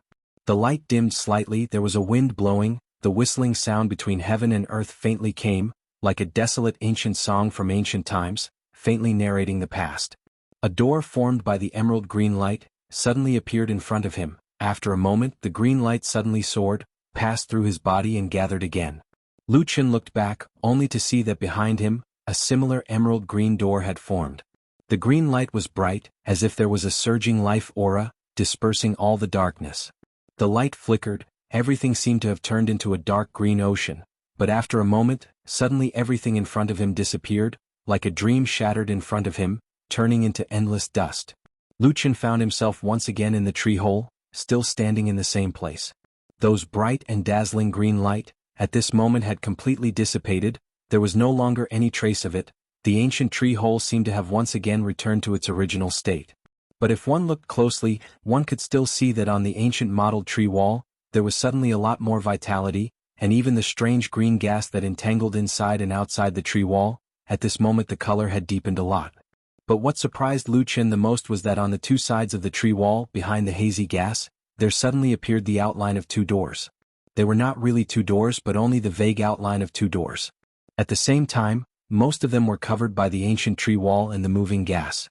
Lu Chen tried to touch it but found that it was like the moon in the water. He could only vaguely see it. When he really wanted to touch it, he could not feel it no matter what. These two doors, were they real doors? If they were doors, then where did they lead to? Lu Chen silently pondered for a moment, then looked back, only to see that White Lotus was still lying unconscious on the ground. For some reason, it seemed that when the green light resonated with the seed, a powerful force burst out. It had a particularly great impact on her, so until now she still could not wake up. Lu Chen walked back to her side. After checking, his brows quickly wrinkled, because he found that the girl's breathing was suddenly becoming slower, and the interval between breaths was getting longer and longer, like some kind of monster hibernating in the mud cave in the cold winter. But people can't hibernate. Lu Chen touched her hand. It was cold to the touch. Without any hesitation, Lu Chen immediately sat down, then called Atsu, who was standing on the side, and let it lie beside him. At the same time, he held White Lotus in his arms, and his other hand grabbed Atsu. Before he moved, his eyes glanced at White Lotus's chest, and suddenly he was startled. He saw that the pendant she was wearing was still as green as usual, but for some reason the original vitality had weakened by more than half. He looked at the emerald green branch, then closed his eyes, suddenly let out a low shout. His hands suddenly hugged White Lotus and Atsu tightly. There seemed to be a loud bang in their ears. At that moment they seemed to have passed through countless miles. It seemed like a long time, but it also seemed like the blink of an eye. Suddenly the two of them appeared out of thin air in that messy hut. Bang! They fell from mid-air. Atsu quivered, jumped up as if it had been electrocuted, shook its head and wagged its tail, looking very excited, very happy that it finally returned to this familiar world. And Lu Qin turned his head to look at White Lotus. After seeing her breath stop for a moment, then began to return to normal, he finally breathed a sigh of relief. She didn't seem to be very used to that tree hole, Lu Qin muttered in his heart, then his eyes once again fell on the emerald green pendant on White Lotus's chest, his brows wrinkled again, feeling a little troublesome in his heart. At this moment, White Lotus's body moved, it looked like she was about to wake up. Lu Chen's eyebrows twitched, his mind turned quickly, countless thoughts surged in his mind in an instant. Suddenly he stretched out his hand and tore off the clothes covering his chest. Then the black sword suddenly appeared in his hand. With a flip of his hand, he directly stabbed the flesh on his chest a few times. Immediately, blood flowed out, and for a moment, his flesh was badly mutilated. Lu Qin groaned in pain, but the next moment he turned his palm over, the black sword immediately disappeared. His body swayed a little, his face suddenly became pale, as if half of the blood in his body had flowed out from the wound. He suddenly fell to the ground, slamming heavily. After a moment, this sound seemed to startle White Lotus. She was a little dazed, opened her eyes, then her body immediately shook. Seeing not far from her, Lu Qin fell to the ground, body twitching uncontrollably. Suddenly she was shocked, couldn't help but sit up and asked in shock, What's wrong with you?" Lu Qin covered his wound, his face twisted in pain, looking at the unusually beautiful girl in front of him. Even his voice became hoarse. "I didn't expect you to be such a woman, wanting to kill me just because of a disagreement." "Huh?"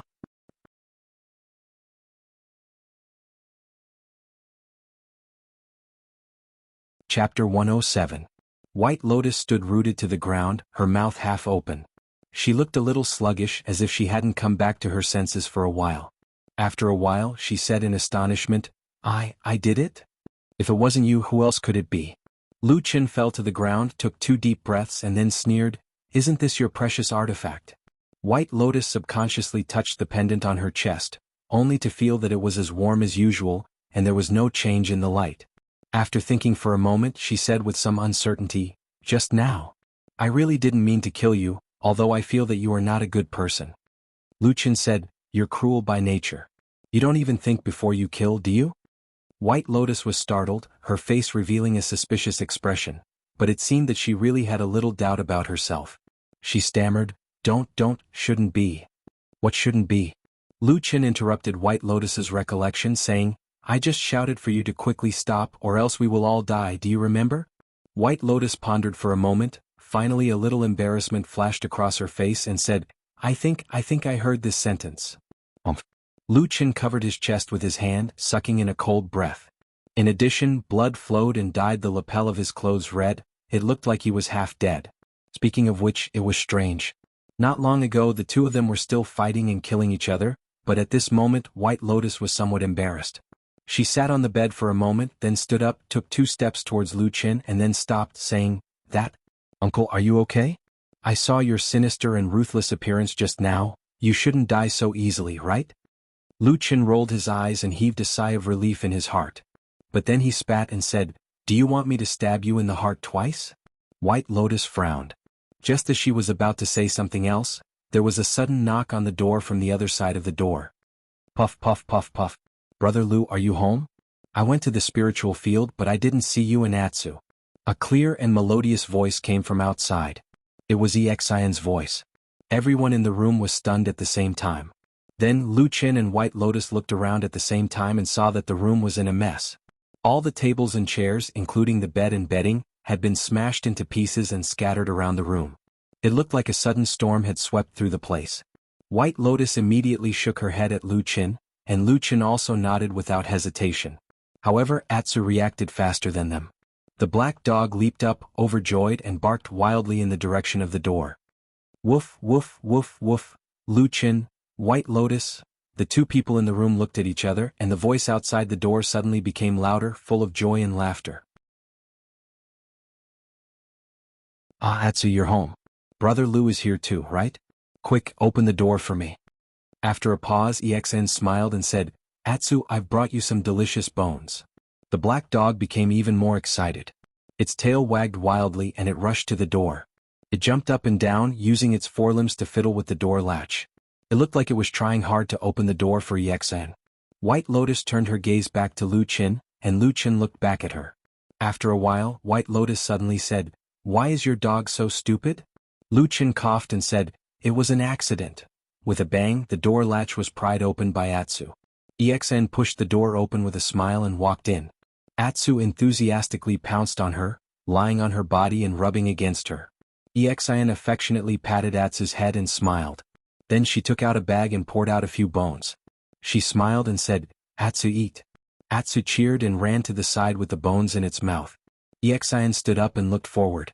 At the same time she smiled and said, Brother Lu, why are you so early today? Her voice suddenly stopped and her smile seemed to freeze on her face. She saw the terrible state of the room and was momentarily speechless.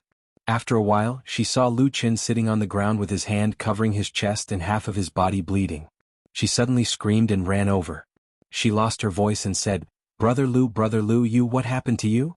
Lu Qin smiled bitterly and said, I suffered a little injury. EXIN's face suddenly turned pale. Then she looked around and saw White Lotus standing on the other side of the room.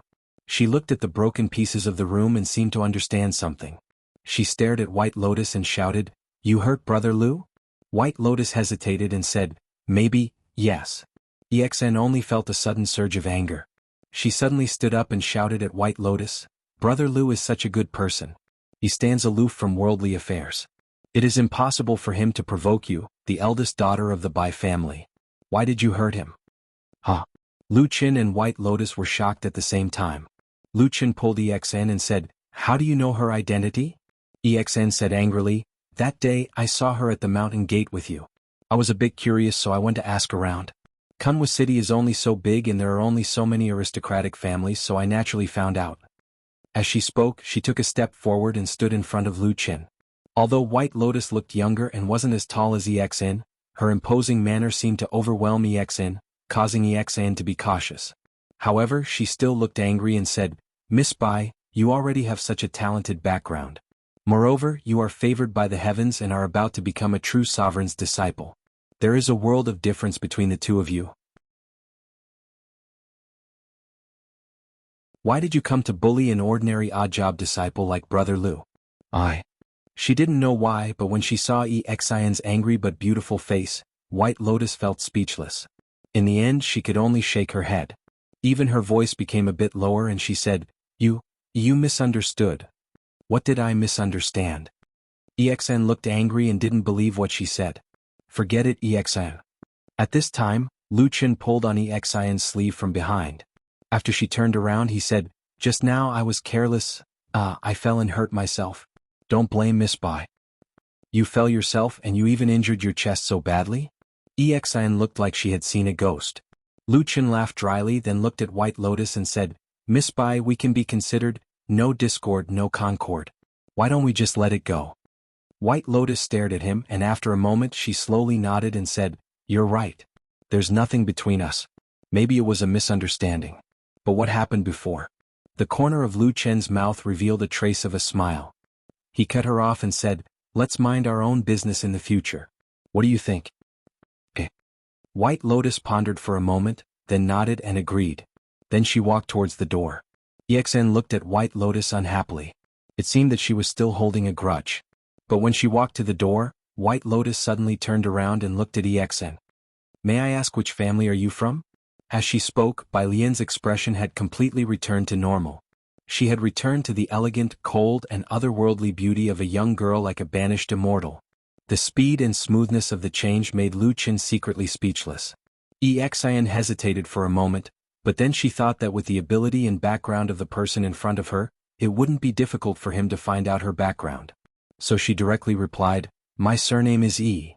White Lotus was clearly startled. After thinking carefully for a moment, she seemed to recall something. She said, "Oh, the E family in the east of the city, right?" EXN said, "Yes, what do you want?" White Lotus smiled. "You're thinking too much. We are all descendants of aristocratic families and disciples of the same sect. There will be many opportunities for us to take care of each other in the future. There's no need for us to be enemies." She was extremely beautiful to begin with, so when she spoke in such a natural and unrestrained manner, it was hard for anyone to dislike her. EXN also couldn't keep a straight face.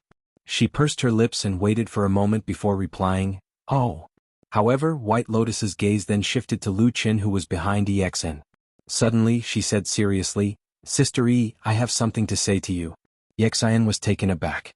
She wasn't used to White Lotus suddenly calling her sister. After all, although she was innocent, she still understood some basic principles. White Lotus's identity, status, and background were too different from hers.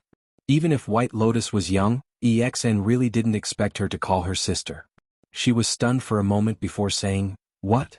White Lotus said, "I think Sister E should be a good person with a kind heart. But this uncle, hey, can't you stop calling him uncle?" White Lotus ignored the other person's complaints and said to EXN with a gentle expression, "I think you should be careful of this man. He looks harmless and gentle, but in fact he is vicious and cruel. I have never seen such a person in my life. If you get too close to him, you will hurt yourself sooner or later." She looked sincerely at EXN, her eyes clear and pure, like the most beautiful and flawless flower in the world. She said gently, "The two of you are not the same kind of people. Don't be with him." The room suddenly became silent. No one spoke for a while. The atmosphere seemed to be slightly awkward, but after a moment, EXN suddenly frowned. The scar on her cheek was still there. It was a faint scar, but it didn't seem to damage her beauty. Instead, it only added a bit of heroic spirit to her. She looked at White Lotus, looked at the girl who was destined to become an influential figure in the world in the future, the girl who was destined to become the proud daughter of the Kunlun party. Finally, EXN snorted and said loudly, "I don't believe it."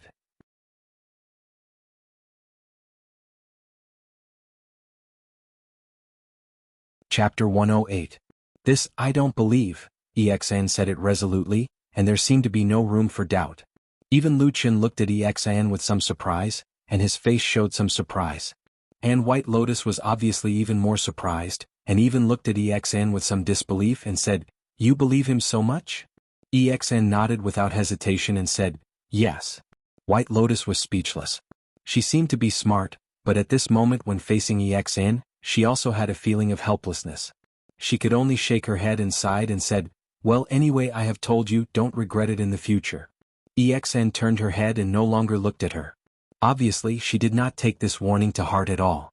White Lotus turned her head to look at Lu Qin, and saw that Lu Qin was still sitting on the ground, and then he raised his hand slightly and smiled at her.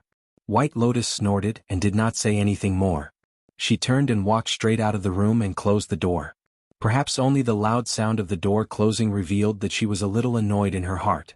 When White Lotus left, EXN hurriedly went to Lu Chen's side and helped him to stand up.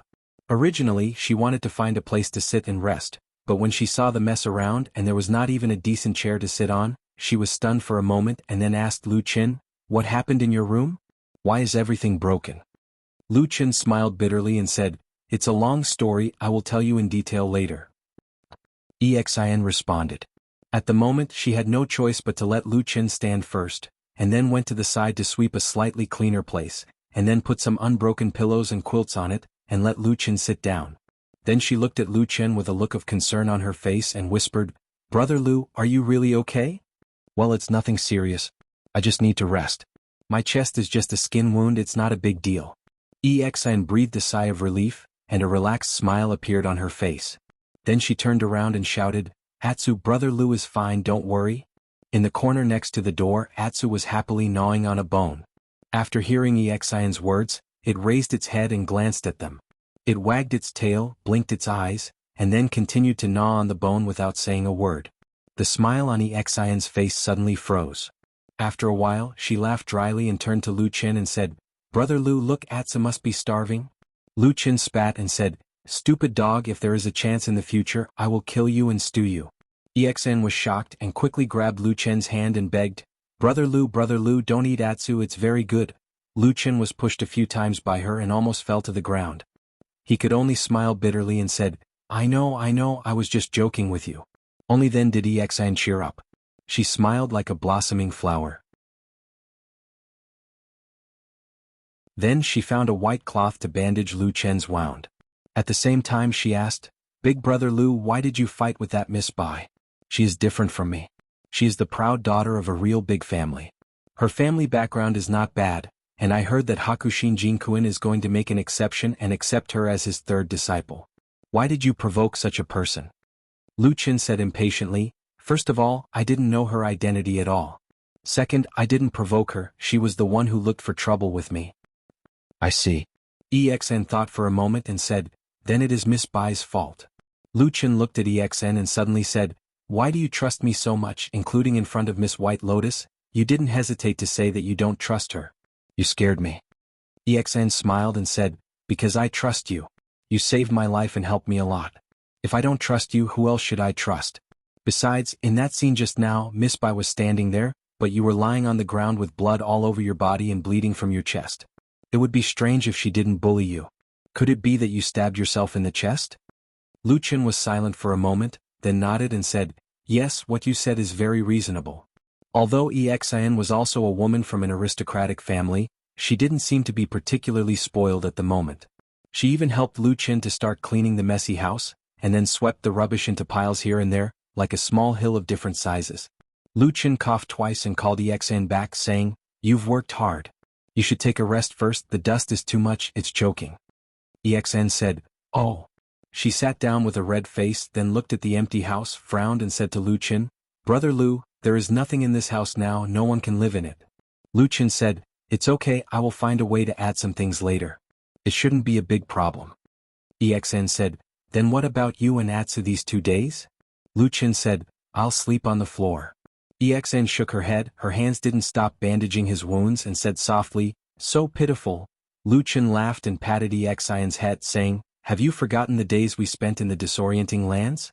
We ate and slept in the wild every day, wasn't it 10 times worse than now? Now at least we have a house to hide in."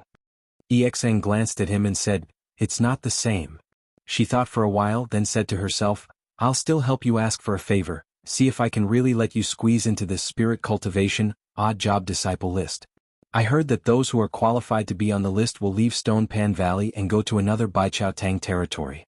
The conditions there are much better than here, and you can get in touch with many elite disciples of the sect." Lu Chen suddenly felt a little moved, nodded and said, "If that's the case, then it's naturally the best, but..." He looked at EXN a little surprised and said, "You can even speak for such a big thing?" "I can't tell." EXN giggled and said, "That's not true. I'm just a new disciple who just joined the sect this year, how can I be qualified? But because I've been pretty miserable, so the elders and martial uncles of Baichao Tang feel very sorry for me. If I try to please them, maybe I can help you." Lu Chen laughed and said, "Amazing, you've grown up." EXIN's cheeks turned slightly red and then she said, "Actually, it's them who pity me, not. Halfway through her words, EXN suddenly froze as if she suddenly thought of something. Her eyes fell on Lu Chen's face and she seemed to be thinking about something. Lu Chen quickly felt EXIN's strangeness and said, "What's wrong, why are you looking at me like that?" EXN made a sound, looking a little hesitant and said, "I just said that I trust you very much." Lu Chen said, I heard and saw it, thank you very much." EXIN said, "I also told Miss Bai that I don't believe that she said bad things about you, but in my heart, I clearly think that she hurt you." Lu Chen coughed and said, "Yes, you see, she can't refute it, so she admitted it." EXN looked at Lu Chen with a pair of bright eyes, and Lu Chen felt a little strange under her gaze, so he glared at EXN and said, "What are you looking at? Is there a flower on my face?" "No, there's no flower." EXN said, "Brother Lu, I just suddenly thought of it. At that time, I thought that it must be her fault because no one in the world would stab themselves with a knife. Isn't it? But didn't I do that a few days ago?" Lu Chen was speechless. Looking at EXIN's somewhat serious face, he smiled bitterly and said, What are you trying to say?" EXN stared at him and said seriously, Brother Lu, I definitely still believe you. I think you must be a good person. But now that I think about it, after seeing that scene, if it was anyone else in the world, it must be right, only you. I suddenly feel a little guilty in my heart. Hey, what you said makes me feel very wrong. Lu Qin suddenly frowned and said angrily, why do I feel guilty when I look at you? EXN looked at him and said, because you just taught me the same method. No one in the world will stab themselves with a knife, but it's different for you. When you first taught me that method, you said it so easily. Now that I think about it, even if you take a knife and cut yourself, you won't even blink. This time Lu Qin raised his voice and his tone was full of annoyance. Is there something wrong with your brain? You sound like I'm a crazy person. EXN stuck out her tongue and laughed out.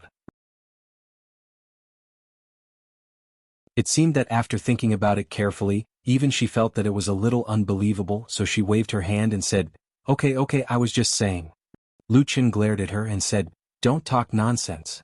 EXN shrugged her shoulders, stood up and said, I know, I just said it casually. Look at how anxious you are. The name list for spiritual power cultivation is currently being discussed. I have to quickly go back and ask for a favor for you, to see if we can squeeze a place in.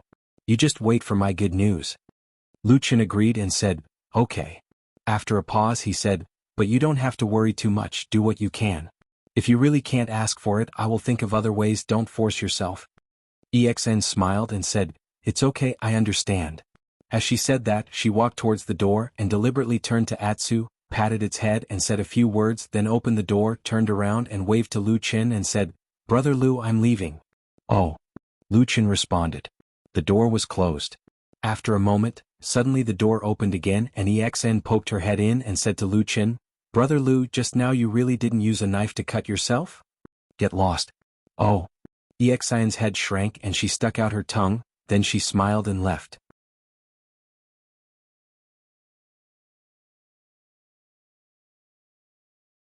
Chapter 109. Ah, it's quite comfortable. Lu Qin let out a sigh of admiration and closed his eyes. At this moment he was in Old Ma's Black Hill Pavilion in Kunwu City. There was not a soul in the shop, but there was now a bamboo recliner. He was lying on the recliner, and his head naturally swayed forward, making creaking sounds.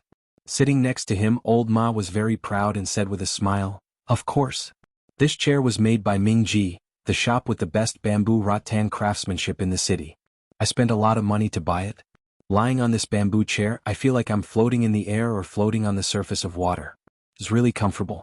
Spent a lot of money? Of course. Lu Qin opened his eyes, looked at Old Ma and said sternly, you always say that you're going to die of poverty, but you still have money to buy this kind of extravagant thing. It's obvious that you're lying. Old Ma sneered and said, is a reclining chair made of bamboo an extravagant thing? Cut the crap. I'm going to die of poverty recently, so I brought some spirit stones to help me out. Old Ma spread his hands and said, I don't have any. I bought this chair with the rest of my money. Lu Qin cast a sidelong glance at Old Ma and said with disdain, shameless. Old Ma shook his head and said, how much is a kilogram of face worth? How many spirit stones? The morals of the world are degenerating day by day. Lu Qin closed his eyes and said with emotion. Old Ma clicked his tongue and said, are you short of money recently? Lu Qin said, didn't I tell you? That girl, EXIN, is helping me with the spiritual power cultivation. I can't just let her do it alone. I'm thinking whether I should give her some spirit stones or not. Old Ma thought for a moment and said with some doubt, you helped her a lot before and with EXIN's temperament, will she accept your money? Lu Qin said, I don't think so. Old Ma's face darkened and he said angrily, if you don't know how to accept it, then why are you asking me for spiritual stones? Lu Qin sneered and said, I said you're stupid and you don't want to admit it.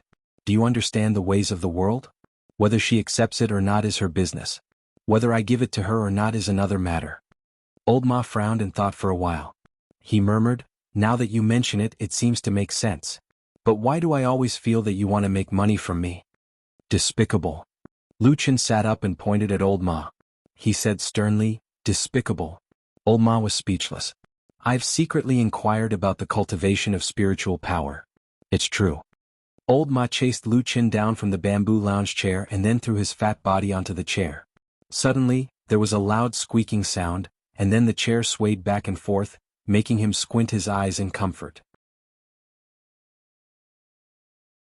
At the same time he said, although this job is still a handyman, it can be regarded as one of the best jobs among the handyman disciples. Indeed, there are many people who would break their heads to get involved in it. Speaking up to this point, he stretched out a fat finger and shook it at Lu Chen. In my opinion, a useless person like you with no identity, no status, and no background will not be able to compete with others. I'm afraid you're going to let down the E family's little Mississippi. Lu Chen walked to the door and leaned against it. He turned back and smiled. I'll give it a try. Anyway, I won't lose anything. What if I really get selected? Old Ma sighed and said, Do you really want to go? Lu Chen did not answer his question. He only said slowly, The cultivation of spiritual power is for the most outstanding disciples in the sect to cultivate spiritual materials. It will be useful to get in touch with the outstanding young disciples of the Kunlun party. Old Ma closed his eyes and was silent for a moment. He said, Okay, I'll think of a way. Lu Chen looked at him and said, Damn Baldy. If he was in the Kunlun mountains, these things would be so easy to handle. Why would he stay in the immortal city all day? Old Ma suddenly smiled bitterly. There's something going on there. What's wrong? Old Ma was silent for a moment. His voice suddenly became much lower.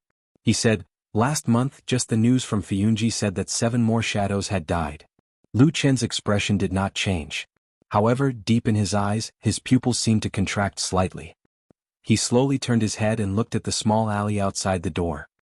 He saw that on the quiet stone road, the gray brick walls were mottled everywhere, and in some of the cracks and on the top of the wall, there were still clumps of green weeds growing tenaciously, adding a bit of life to this lonely and cold alley. A breeze blew. The weeds in the secluded and dark places swayed their stems and leaves. His clothes also swayed slightly with the wind. The wind was a little cold. After a while, he said softly, Is it just the number reported by Fiyunji? Old Ma nodded. Yes. It's just that Fiyunji reported the number themselves. No one knows how many there are in private. What are Fiyunji and the others afraid of? They're afraid of gossip, they're afraid of mockery, and they're afraid of the pressure from the undercurrents in the Immortal Alliance. Lu Chen snorted. That damn Baldy is one of the 6 true monarchs of the Immortal Alliance. His status is extremely high. As long as he supports Shuiying, I don't believe that anyone would dare to touch Fiyunji. Old Ma smiled helplessly. Ordinary people naturally can't do it. But if the other 5 true monarchs say it, then it's different. Lu Chen's expression suddenly changed. His originally calm expression finally changed. Who is it? The Kunlun mountain range was majestic and undulating. In the deepest part of the mountain range, there was a vast area that was covered in thick fog all year round. It was almost connected to the white clouds in the sky. Even if there was a strong wind, it could not blow away the fog. Between the clouds and the sky, there were 4 huge mountain peaks floating in the void. They were the most famous and illustrious peaks of the Kunlun party, the 4 peaks of the sky vault and clouds. These 4 peaks were thousands of feet away from each other. Separated by the clouds and fog, one could only vaguely see the shadows of the other peaks. It was as ethereal as a fairyland, as if it was the place of the celestials in the human world. The 4 peaks had been passed down since ancient times. Although they were all on the same mountain range, they each had their own strange phenomena. They coincided with the cycle of heaven and earth and the 4 seasons. Hence, they were named according to spring, summer, autumn, and winter. The spring peak was full of vitality. The summer peak was scorching hot as if it was in a fire. The autumn peak was cold and lonely with a murderous aura. The winter peak was a world of ice and snow. Everything was desolate. The 4 peaks in such a close distance actually had such a magical phenomenon. It could be said to be a miracle of creation. In the Kunlun party, the 4 peaks of the sky vault and clouds had always been an important place in the sect. Historically, only the most important people in the sect could step on them. Ordinary disciples did not even have the right to go near them. On this day, the winter peak that was suspended high in the sky was still the same as before. It was a world of ice and snow. The white snow covered the sky, and the whole peak was pure white. The strange thing was that the other peaks not far from this peak, including the peaks of the Kunlun mountain range below it, were still full of green. It could also be considered a kind of wonder. The strong wind was fierce, blowing like a knife. The cold air seemed to be able to penetrate through the flesh and directly into the bones. It made people want to shiver uncontrollably. On the winter peak, there was a figure standing on the edge of a cliff formed by solidified ice. It was an extremely beautiful little girl of about 10 years old. It was White Lotus. At this moment, her face was cold. She was wearing a cloak. When the cold wind blew, her beautiful hair fluttered along with her clothes.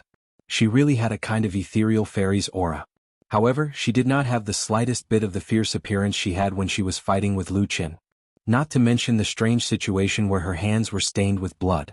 It was as if she was another person who had nothing to do with her. Or perhaps, no one knew which was the true face of this young girl. Her face looked a little pale. It was unknown whether it was because of the unusually cold temperature and the strong wind on the winter peak, or because she was not feeling well. However, standing at the top of the winter peak and looking down, there was a feeling that the vast Kunlun was under one's feet. The world seemed a lot smaller. Even the clouds in the sky, how could they not be under one's feet? The sound of footsteps suddenly sounded, shattering the falling snow and ice on the ground. A figure appeared behind White Lotus. It was an old man. If Lu Qin was here, he would have recognized this person. It was Zhuoxian, who he had seen at the mountain gate of Kunlun, who had led White Lotus up the mountain. He was also the second disciple of the legendary Hakushin Jinkuan. At the same time, he was also an extremely powerful member of the Kunlun party, Jindan Friar. Zhuoxian walked to the back of White Lotus. His eyes were as sharp as lightning, sweeping across the seemingly delicate girl in front of him. A strange light flashed in his eyes, and there seemed to be a trace of complicated emotions flashing across. White Lotus turned around and saw Zhuoxian. For some reason, there was still no smile on her face. It was as if she had always had that kind of cold temperament since she was young. She lowered her head and bowed to Zhuoxian, saying, "Second brother." Zhuoxian nodded, then said calmly, "The strong wind here is cold.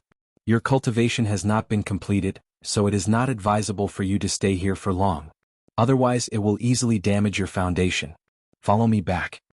White Lotus lowered her eyes and said, "Yes." Zhuoxian led her and turned to walk. Along the way they saw that the ice prism was strange and abrupt, crystal clear. It was as if they were in a magical and magnificent crystal-like world. The two of them walked through this magical snowy peak that floated in the sky. There was only the never-ending whistling of the cold wind in their ears. "Brother." White Lotus suddenly opened her mouth and called out. Zhuoxian said, "What?"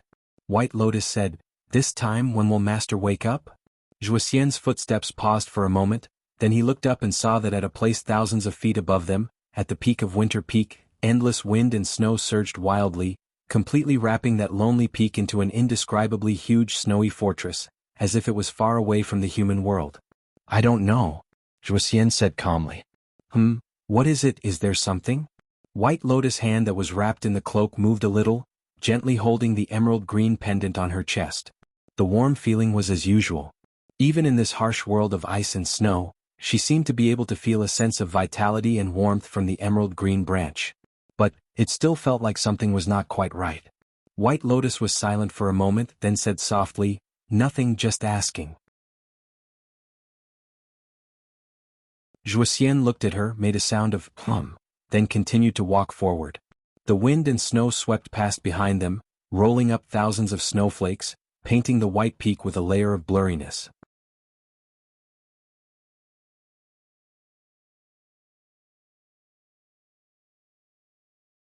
Chapter 110. In the front hall of the Black Hill Pavilion in Kunwu City, Old Ma didn't immediately answer Lu Chen's question. His face looked a bit unsightly. After a while, Old Ma said in a low voice, "More than one." Lu Chen's surprised expression slowly calmed down, but the light in his eyes grew sharper. After a while, he suddenly laughed and said, "Damn Baldy, you've offended everyone, haven't you?" Old Ma shook his head and said, "There's nothing we can do about it. When the devil cult was at its peak, His Excellency was in the limelight. In Zhangxianming he could summon the wind and summon the rain. 10 years ago, after the battle in the desolate valley, his reputation reached its peak, suppressing the other true monarchs to the point where they didn't have any face and offended many people." Lu Qin said, "Damn Baldy is so powerful. Why isn't he arrogant now?" Old Ma coughed and said, "The world has been in turmoil for a long time. Many people in Zhangxianming still want to live a peaceful life." Lu Qin nodded and didn't say anything. He just looked at the alley outside, his eyes drifting. Old Ma glanced at him and a trace of worry flashed across his eyes. He said, "In Zhangxianming, Supremes Guangbua controls the financial power of the Immortal Alliance. He has always disliked Fiyunji and has been complaining about it for many years. Other than this lord, the Heavenly Law Hall's Iron Pot Immortal has also expressed his dissatisfaction with the Floating Clouds division." His harsh words and stern countenance were directed at Hall Master Shuiying. However, Everyone in the entire immortal city knows who the target is. Lu Chen was slightly surprised. He frowned and said, Tiehu? Isn't His Excellency known to be impartial and impartial? Why did he also come to join in the fun? Old Ma smiled bitterly and said, because Fiyunji has a lot of problems that can't be settled.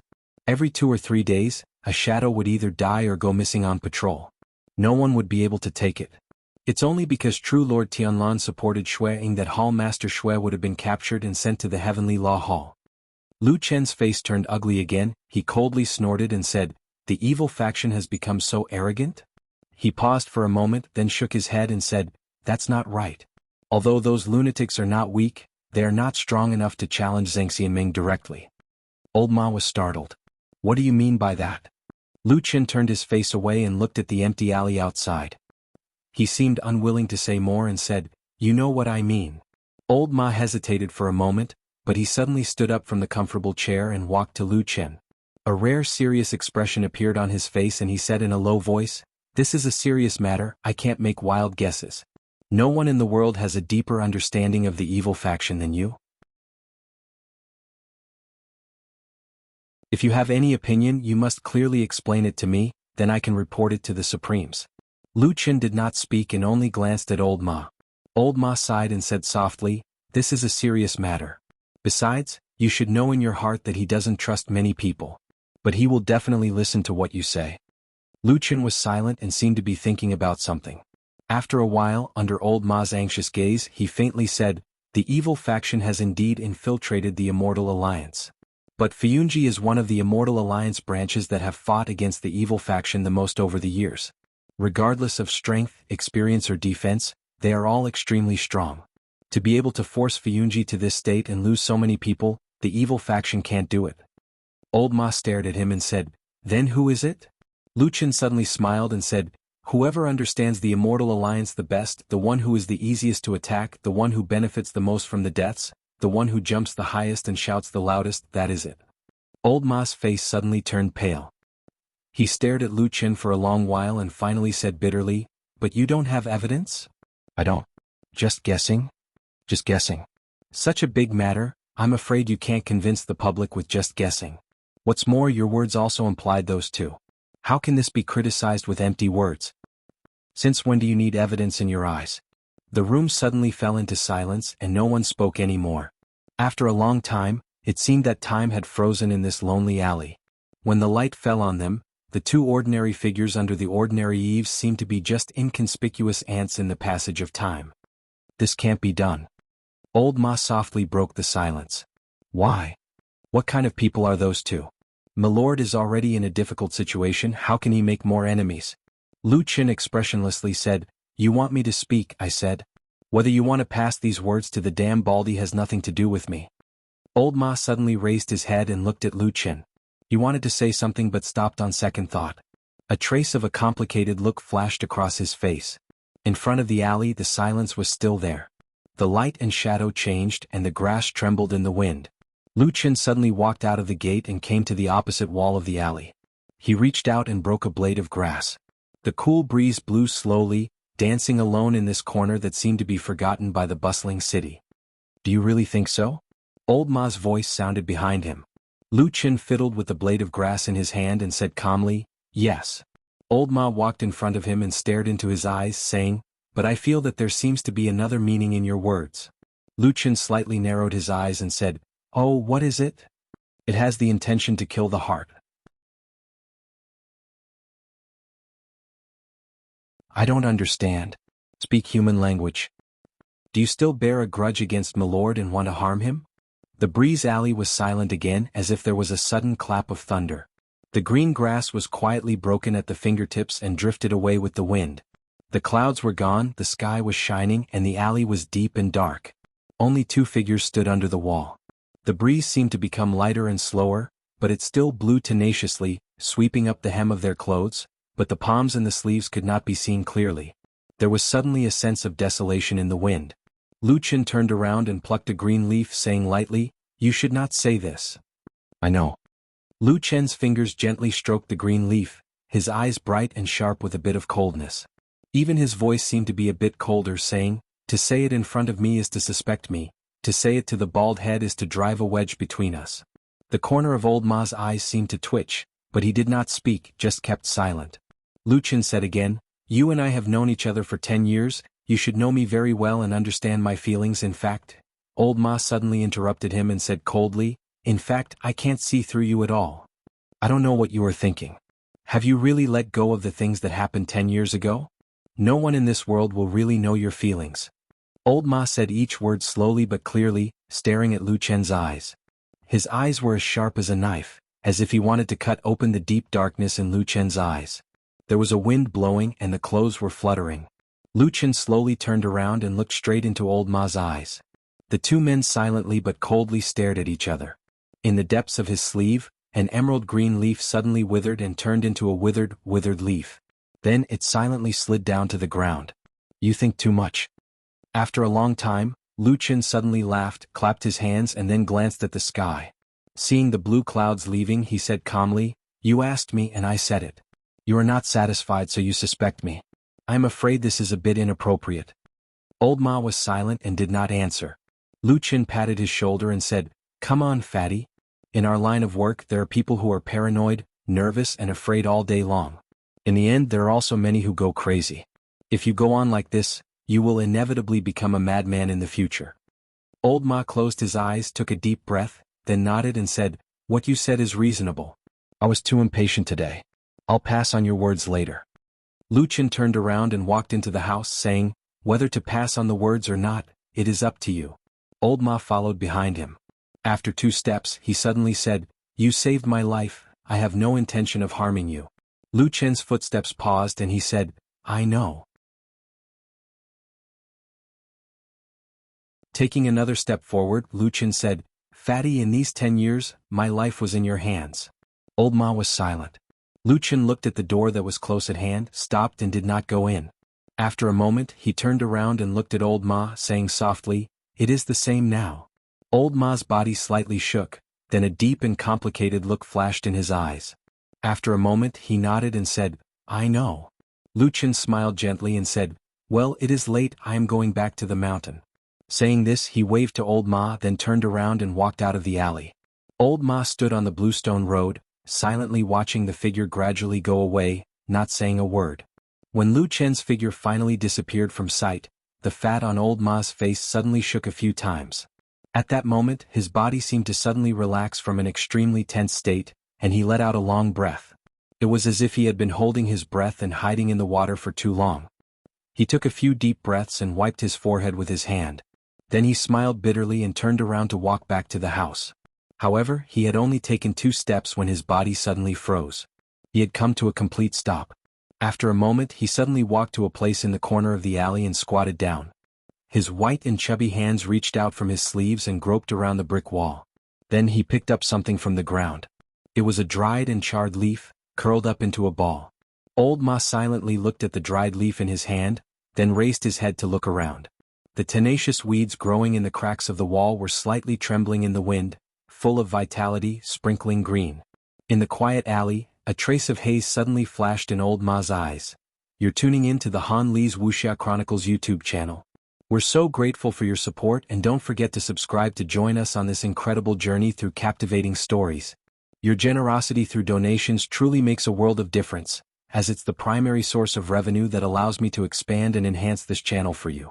Thank you from the bottom of my heart for being a part of this adventure."